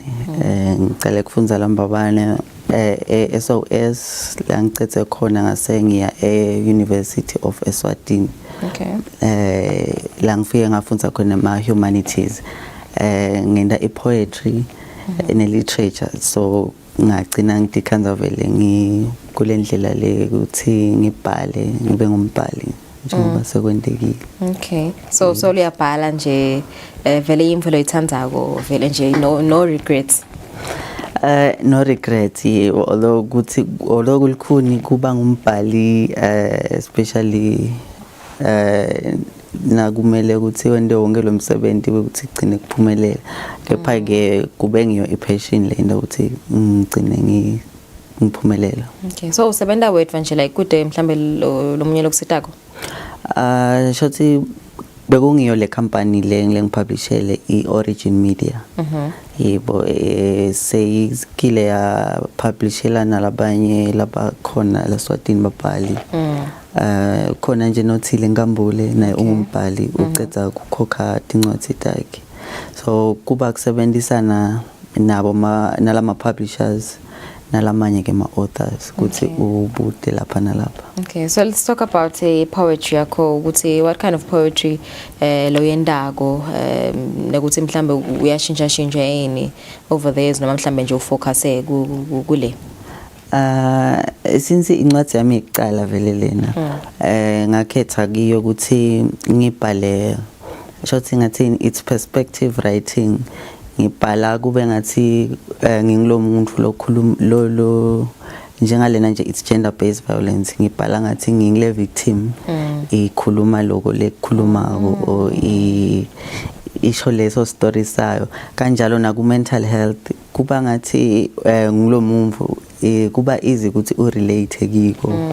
Yes. So wakhatha kanjani nje kubhala nge GBV kanye ne mental health? Is it because it's one of the issues nje vele nje le khulunywa ngawo kakhulu kulamalanga noma you just chose to write on these two? Liqiniso vele ngilelo ukuthi kulamalanga tinombolo letitfusayo te gender based violence of which kubesa sekehambelana nale mental health. So ngabona ukuthi nami kucabanga ngilenye indlela ukuthi ngicontribute kulokulwa against le violence nabo suicide tonke letimvo leto tibuya tihlangane, so nasi tihlanganyela sizama kutikhulumisa nekuthi tifike kubantu batifunze kutawugcina kwendile lo mehluko. Okay. Yes. So how are you finding this industry yekubhala particularly poetry ukuthi kukhona nje mhlambe lokusekeleka intshisekelo nje kubantu ingabe vele mhlambe na ubuka ukuthi ikanjani nje? Liqiniso lithi it's challenging vele kuba ngumbhali kuba iauthor noma ngithi iindustry yethu yema arts nje la ekhaya eSwatini kuba likhunyana to break through kiyo. Usually kuba dimali nakuthiwa nje ufuna ku publisher nayo nje incwadi leku inye ikasona kulikhuni ukuthi imali thina nje sigcine sikhona ukuthi basprintele ngaphandle kwala eSwatini ibuye ke sihlangabede. Kwasida nekuthi bamvuke baba supportive shothi singathini pre-sales bayibhadalele isengekho shothi bathemba ke kule idea yami. Kwaba kuhle vele kwaphumelela kanjalo. Alright, so asikhulume nje ngayo lencwadi lena the njoba kubhaliwe nje lana ukuthi there's 103 pages so kunema poems nje lamaningi. So which one is your favorite nekuthi nje ngabe vele mhlambe ekhuluma ngani leyo ithandza kakhulu? Icishe ibe ngalasekuqaleni shothi i-title yayo ithi I would like to open a case. Ifane ukuthi ngiyona lengivulela kahle lencwadi bese ke ivele iyatichaza ukuthi ngifise kuvula na icase ingabe ngasitakala yini nangabe ugcina vele usitakele locela lelo sito. Okay, so singayithola kuphi nje lencwadi seyikhona yini mhlambe titolo? So far itholakala shothi kuba ngemi lo deliver ko but i-National Library lambabani ikhona nase-University Eswatini ikhona e-library. Kepha nje indlela letilula ukuthi vele uxhumane nami bese ngiyazama ukuthi nguvetela kanjani. Okay, so how long did it take you to come up with this book nje? Solubhala nje tinkondlo takho solubhala. Ukuthatha nje isikhathi lesinganani? Ngicishe ngithi umnyaka ngoba kucala kubo April 2020 saze sagcina ukuthi ibe published 2021 around April. So vele ngumnyaka. All right. Thank you so much. All the best, Tammy. Mbukeli besikhulumisana naye Tammy. Lo publish again na incwadi lana li title yayo lithi A War Against Haters. Okay, funa sibuya siqhubeka nehlelo.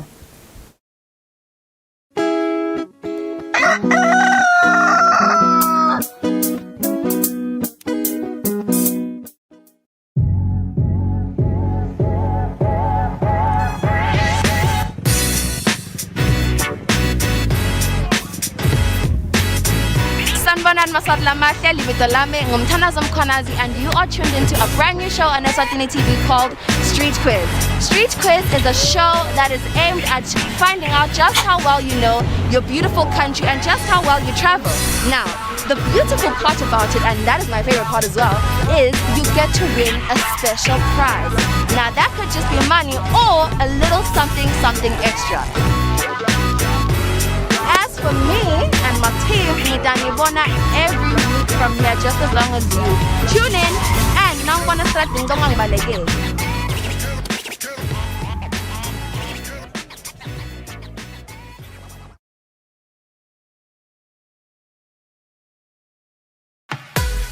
Season 3 of Eswatini MTN Spotlight will be on your screens every Sunday at 5 p.m.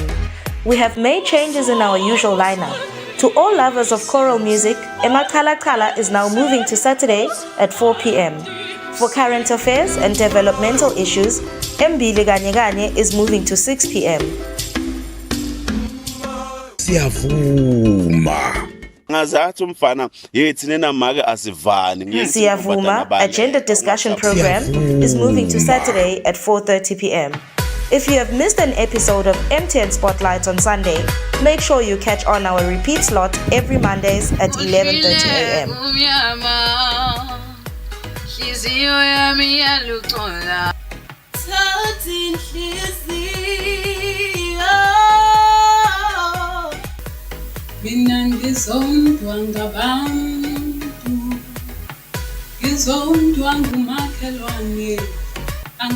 Catch all this only on your #1 channel, Eswatini TV. Kudla kwempilo, food for life. An agricultural program that shows how a farmer brings food to the nation.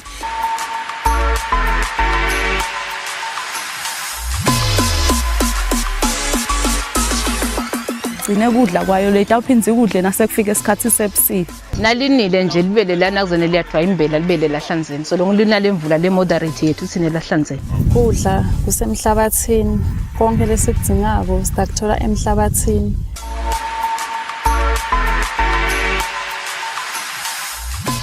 Kudla kwempilo for agriculture and farming development on Eswatini TV with the farm boy Samgelo Villarati Samvi.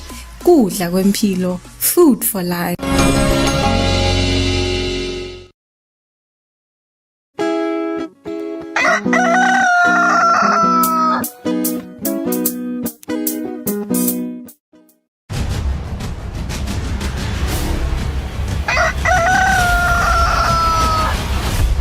Welcome back Mbugeli sorubukela hlelo Kusile Breakfast Show sakumoyela nawo losanza kuzivulela njengoba besivedile masicala hlelo ukuthi sabe sikhulumisana lapha nasamahlaya Dr Shakes dokuthatha nje sive semaswati ukuthi sijove njengoba litiko lasukumisa umkhankaso ijovela iindustry sethemba ukuthi bajova ke naye ahlala ngajovi abe ala. Good morning and welcome Shakes. Good morning and good morning to the viewers. Wajova Mosvele? Yeah, ngajova. Ngiyohlala ngajovi ngeke push campaign ngeke campaign ngakajovi so you have to lead by example. Yes, of course. So how was the experience for you after you vaccinated?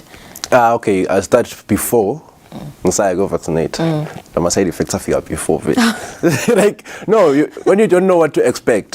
So uselayinini and so uyabona labanye bayajova bayema labanye bayafoma and everything.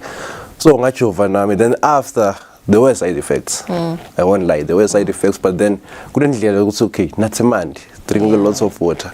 But it was a pretty much good experience. Yeah. Okay, so and a good decision too. Oh yes, good decision. So each of the industry, the campaign, njoba basho nabayisukumisa ukuthi vele it's very important ukuthi sijovele ukuthi kuvuleke industry, sijovele ukuthi sikhona kubuyela kuyobukela ibhola, sikhona kuyojiva kuphi sikhona kuya kuma 6 to 6. Ingabe vele mhlawumbe wena ubona ukuthi kumcwanga nanje as an artist, because now I suppose ukuthi uyakhumbula nje ukuperforma in front of an audience ubahlekise.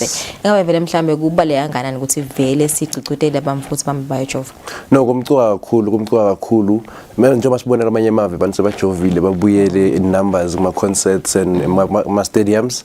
So la khaya the campaign started at a business Eswatini lapha emafini. So what they said lapha ukuthi vele kuthika ukuthi abantu bajove to a certain percent bese ngikhani ngivuleke industry. So makunebantu ekhaya la sebahleli bakafuna ukujova. Industry. We have so many artists out there who are making a living on stage. So now baba njengomuntu longafuni ngiyojova. So I'd like to encourage everyone ukuthi abahambe bayojova nombolo tabo. If ungade usajova kuphi, you can go on Facebook and search for a business Eswatini. You'll find there a list lapha ukuthi bajova kuphi this weekend, bajova kuphi kusasa, bajova kuphi next week. But is it hard for you because when I think you're different, you're a comedian, you can still entertain your fans via social media. Ungasho ukuthi mhlambe wena kuyakulimata yena ukuthi awukhoni kuya ku venue uyo entertain abantu, but you can still do it on social media. Kuyakulimata imveleno lokuthi nje. Yeah, kuyakulimata because mangiya ku venue, that's where we make the money. When you make it online, kude le mali kangako. Because online I just post and get your reactions, your comments, that's all. But my hostel show would say, okay, we are out there, maybe one theater club, you're buying tickets, you're supporting that lady, snack after the show. So many people are affected and the industry is still closed. Okay, so what are you doing what role are you playing? Are you on social media? Social media? Yeah, I'm always posting good because most people basaba side effects. And side effects they only last for a few hours. Na khona watfola late because avamenje kuba khona ebusuku futhi. Na khona it's minor things like fever, and a minor headache. So it's nothing bad long isaba. Yeah, and one of lama side effects, one of manang labakchela one after such a village, no physical activity. And physical activity when yeah, no. So you stayed away from all of that. You have no chance. You have no chance because my mouth is njalo. Okay, I'm sharp. I'm expecting side effects. Some people about fall. Some people by what fall.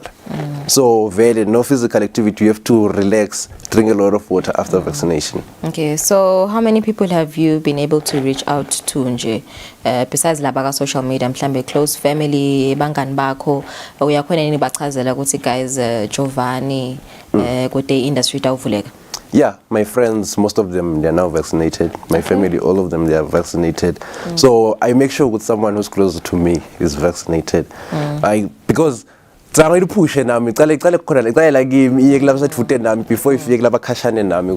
let's vaccinate and people baba nemibuto goes hey mosingiyagula yes itakulisa vele but kancane lo one esikubalekele utawugula kancane.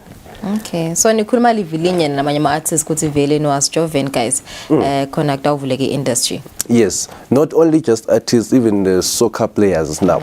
Na Premier League of Eswatini naye encourage ema fans ebhola ukuthi abajove. Last week bebasenhlangano, this weekend batabe basebuhleni bajova khona. so vele lelivangeli lekujova siyacela ukuthi bantu bajove. Yeah. Itolo nje Ministry of Health isukumise umkhankaso wa jova mzalwane.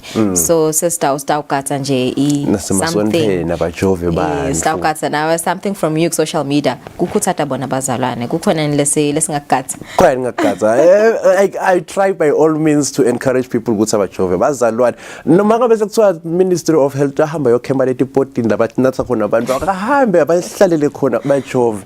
Ngoba nathi kufikela khona sasitobe badubula ke bujogi vele ngoba abantu abafuna ukujova. Okay, so yena tindzaba etimnanzi Shakes ngicela ubone tindzabeni ngokuthi umjovo waka Pfizer ufikile dojova bamphana from the ages of 12 to 17.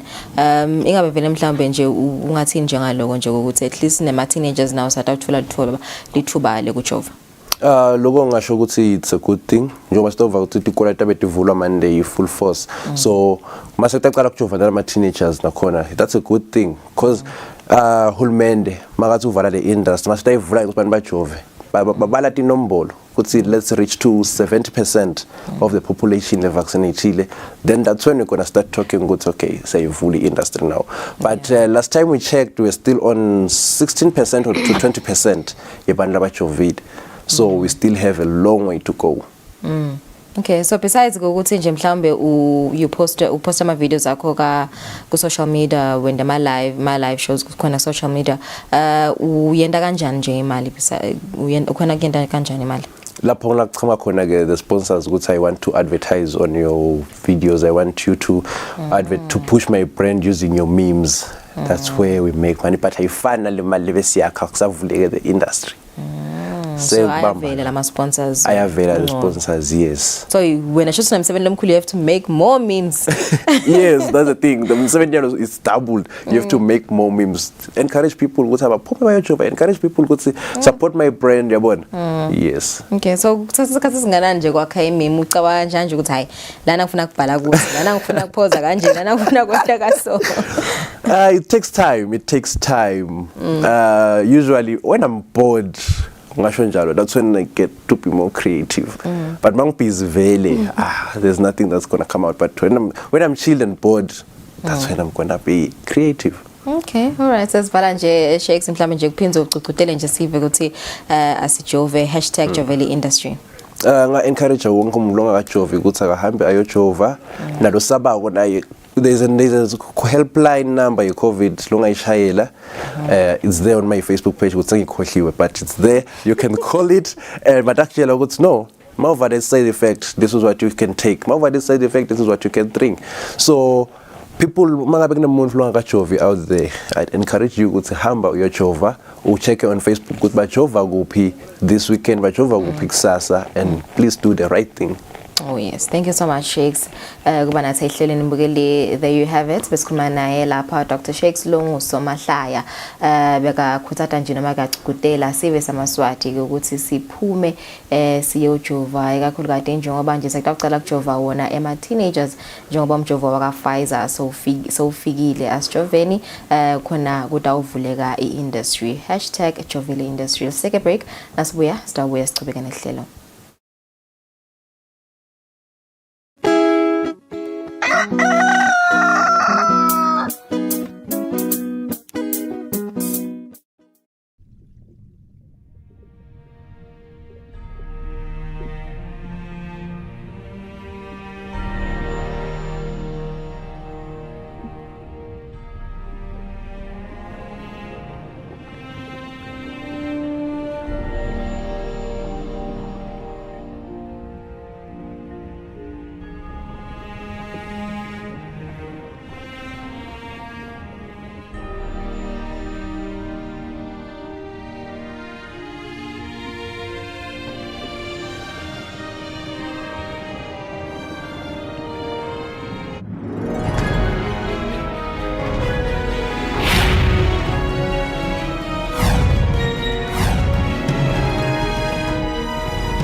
Usiseka uvuseleleke wakheke emoyeni ngemculo wetenkolo bahlabeleli balapha Eswatini.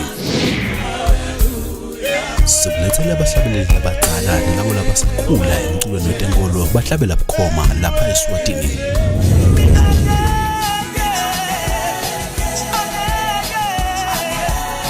Siphinde sixoxisane kabanti ngalaba kwentako emsebentini wabo wekuhlabelela igospel konke kungidinisa simakathe. Ungaphuthelwa ngomqulo wegospel khona lapha eSwatini TV.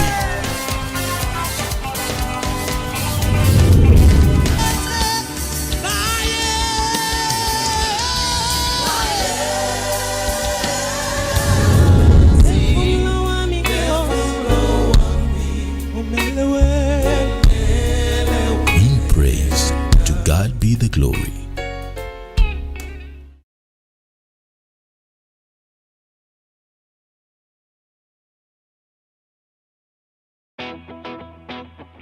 Hello, friends. My name is Cookie Panda. Welcome to season 2, which is packed with lots of fun. We will bake, learn, sing,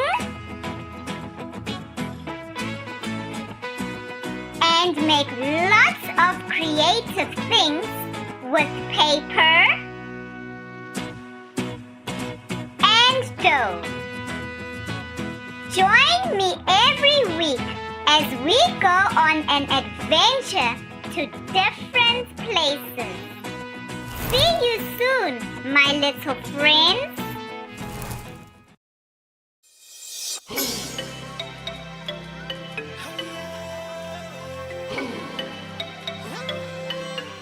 Eye on SADC, telling the African story from an African perspective. This is the only news program bringing you news, views, and interviews straight from the countries where it happened. Join me in Ndishishi Hamfungu as I take you on a journey across Southern Africa. That's on Eye on SADC, news of SADC from SADC.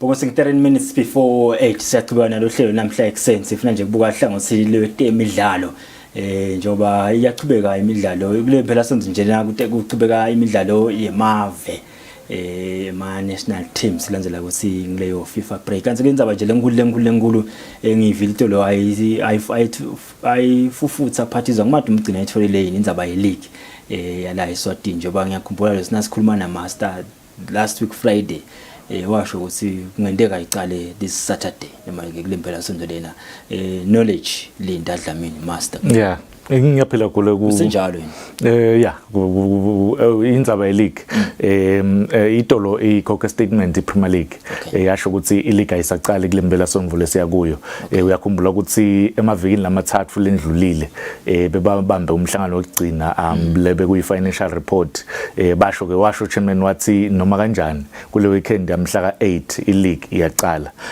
kodwa ke dine ngileti imvulo letendekile kula maviki lamathathu sibonile ba-award abadlali last week sabuta ukuthi why so late abadlali abakajo incumbi abadlali abakajo abaka-test ama-officials aka-test tonke leti involved labanye abakajovi so ngicabanga ukuthi dine ngileti involved i-contributile lokuthi le league ingaqali i-football association ibese seyithi wow asitawubeka lilanga thina sisho ukuthi badlali ba-testa nini bajova nini then bese seniyachubeka ngoba ukuthi kufuna kube nema-issues about registration yes ne-registration incumbi igule yema-teams incumbi yabadlali abaka-register so vele bengeke iziqale le league ngabe sengilothi nje phela nyalo sikuwa-register ngalena ngiyafifa mani master angathi lothi ngabe vele bekuyawuba possible kangakanani ukuthi kude umdlalo yethu register ningakasivethe certificate sekujova so that batahamba bayojova probably that could sengilokhu nje phela isystem lena ya FIFA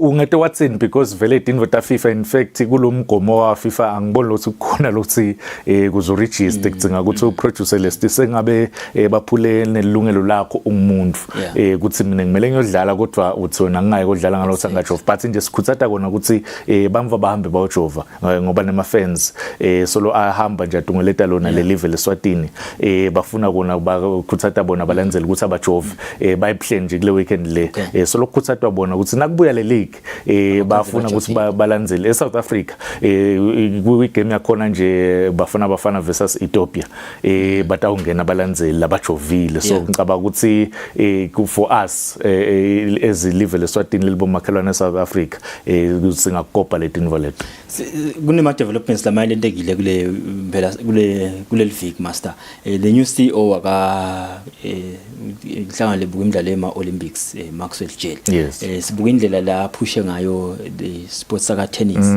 ukuthola even bo funding because babe nema hobbies abo singiyamvana ngicaba mkhaliphi uyamjabulela lokuthi kusuka from presidency yangale ka tennis satsa le office ni lisetulu but ke association the association kuyishia the association kule ngicabanga ukuthi ilimala kakhulu I tennis association nawubuka ukuthi tinvo latendile na Maxwell solo athatha over sikhuluma ukuthi bane facility lapha kalobamba lenhle kakhulu banama tennis courts la cisha bonakalako and bakhona nekubamba ama tournaments cishe kabili noma kathathu ngeminyaka ukhuluma nge development sibonile ukuthi estegi sebane club lete ye develop abadlali eshiselweni ekontshinyila imagine kune team yabadlali abancane bavulelenye futhi kaHlatsi edolobheni badlali abancane so ngicabanga ukuthi lo msebenzi wakhe lawandile but ke kudzinga ukuthi wena gule because nangabe uyileader ungene ecathulweni talomnye umuntu mina nje nangidawuhlala kulesitulo leso kuyadzinga lokuthi ngiconsult ngithi yegule ngicela ungibonise la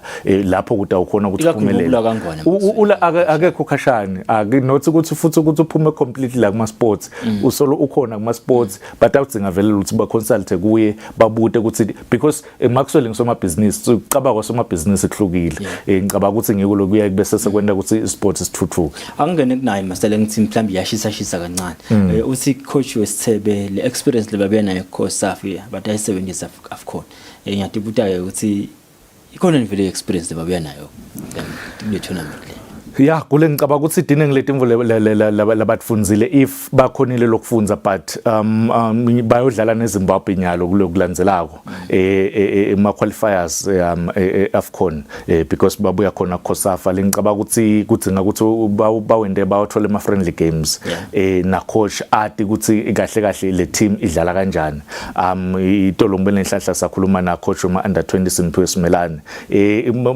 ukhuluma kakhulu naye ngestructure lebengikhuluma ngaso nami last week ukuthi kude le structure kule team ngingabekisa nje gule na ukhuluma ngedefending mina ngiyayikhuluma ngezigzag defending lekusho ukuthi lo number 5 akalingani nalalabanye because yena ubuka cishe todi inhlangothi tonke manje naso bende wena baba flat la kwendako yena ngicaba ukuthi le tinvole tonke le tinvole number 6 utholakala sangale ku touchline kani yena phela izone yakhe ilamkhatsini usebenza kule zone yakhe but tonke le tinvole ngicabanga sebela kuhlala phansi batibuka after le report labatayithulela yona iFootball Association mina ngibuke eTanzania lesethi lengenile kuma finals ale tournament ngabuka even the Zambians ibuka South Africa nale Zimbabwe lokhuluma ngayo ngiyabuka lo ukuthi vele njengoba usho there's a lot that kuna sikwende if you want to compete against a team lefana eTanzania but ke kule on Monday I promised my viewers in our show le temidlalo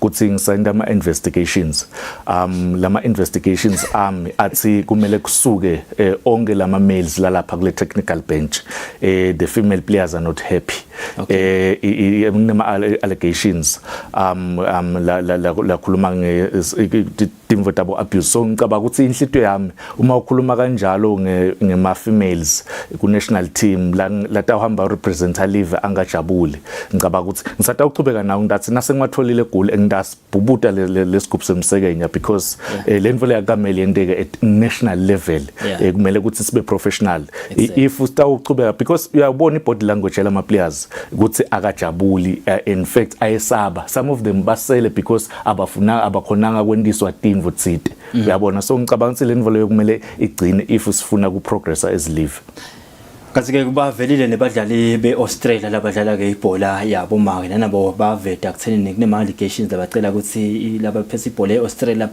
bawaphenye la very serious la sinza ke bona labaceceshi lababo babe laba la kule technical team kusana kwe base Australia bavela nebase France nanoba bateka yona leyo ndzaba leyo size sinake base France itolo lokho bebavela nebase Sweden nanabo bakhala ngalokuthi bacela ukuthi nako nandzaba na then bring me the question ukuthi shokuthi mhlambe sesifile isikhathi ukuthi yonke le technical team nabo dokotela nabo konke nje akube bomake Gole mina ngathi ngaba nenkinga if besingaba professional if kusebenza nawe ya ngoba ngikuhlabela nje bakhona bo ref laba bamba imidlalo laba we have Letitia one of our best referees ubamba imidlalo yabo baba exactly kule mina nginankinga nekuthi kusebende ifemale nemale ndzawonye but if ndaba professional kulesa kukhona kuletinye inhlangothi laba sebenta khona ba patrol ebusuku bonke kube imale nefemale basebende ngaphandle kwenkinga. But then is it not a question yokuthi lokho sinesakwakha so nasikwakha asimaintain nje kukanjena because ke nasekukahle sekukahle sesingaba ropa in labo ke lese sibabona sino angangena lo manje sakha kabi thini sakha ngendlela lengasiko professional laba sesho bona kusinasikwakha akube nje bomake bodwa akube bomake bodwa because silimata labantwana in fact nakuma under 20 nakuma under 20 kwenteka le same thing uyabona so ngiko lokungathi mina ngitsinzeke kakhulu kulendzaba le because bengisamele le team ukuthi buye ku COSAF stabe sesiyabona ukuthi kuchubeka but nje ngicabanga ukuthi gule akukhweshe vele bonke la males kungene bomake labayidlala ibhola kungene bomake laba qualified basebende bona bodwa tindzaba tabo botodwa babone ukuthi bathuthuke manje singani kubanjiswa kulama investigations. Yes, my investigations good. My investigations now usebenta nge-investigation. Usebenta nge-team lotayitsemba lo ngidathi mina nangifika la ngifuna information. Ngisho bakhona boba beshongo labakhanza ukuthi sike save ngaphambilini Mr Hunters bangakhona ukusida. No lena kule ngiyitholile sekuthi nje ngisayifuna 100%. Yes, nanyalo nje lokuthi ngikhulume ngilothi labanye sebatawe saba but laba brave but awukhuluma sebesla uma investigations atawuhamba kahle bongosi utawethula khona la kuleli hlelo leli bese ke sengikhani aya kule dark inhlelo yawo yethula khona sivele ukuthi ngoba vele wabikela lama investigations base itolo manje ngawabika kule hlelweni okay itolo nje sesiphuma master sibukele one of the best games kule Nations League Belgium against France. Yeah, top two teams in Europe, in fact in the world. Now kuluma Belgium rank number 1, now kuluma France, former reigning champions, world champions. Badlala ke semi-final Nations League. Siyathi ukuthi Nations League seyingena eminyakeni wayo wesibili because last time yawinwa iPortugal. iFrance ke itekle imidlalo le ngicabanga ukuthi betithi ngileti inkulumo kule dressing room yakhona including Mbappe, including nothi Giroud lane but it's it nayifika kule game le dominate le Belgium first half yakora 2 goals but ikhonile kubuya yona iFrance yagcina iwinile le game 3-2 France against Spain. That's the biggest question yalo wekhona ukuthi nawubuka labafana base Spain labancanyana buka namagama lamakhulu ase France ngaba yini walkover ngeke kube walkover but iFrance itayiwena ngicabanga ukuthi iFrance nawubuka cishe le team seyiyaqala nyali yakhombisa ukuthi iyamaturisha yes kuma Euro ayikadlali kahle beba ku group of death bakhona ukuthi bachubeke but nawubuka le team yakhona badlale without Kante bakhona ukuthi bashaya iBelgium yes badlale without Tolisso bakhona ukuthi bashaya iBelgium so ngicabanga ukuthi le team bana goalkeeper wabo Hugo Lloris a very experienced goalkeeper. Master, ubambe usila Goldblatt sale ngiphume. It's a minute before la Goldblatt nginalo hlanganisa le thombe sinyalo kuvela mina kuvela Master isivela song uzisale ngiphume. Angikhomply ke ngende njalo bongosi sibahlole ukuthi makethe sibuya sale pheza hlelo lomhlekiseni.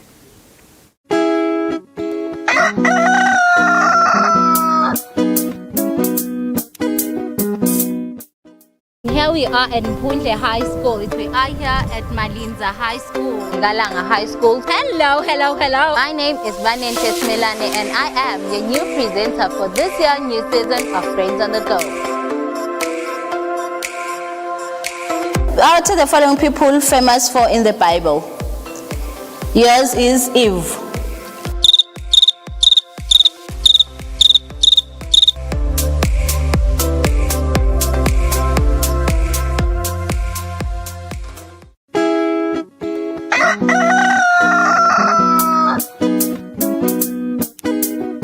Mbukeli vele ishayele insimbi yesiphohlongo makwabane laceleni besa kasacethe makakhuluma tebhola socetha nesikhathi sonke.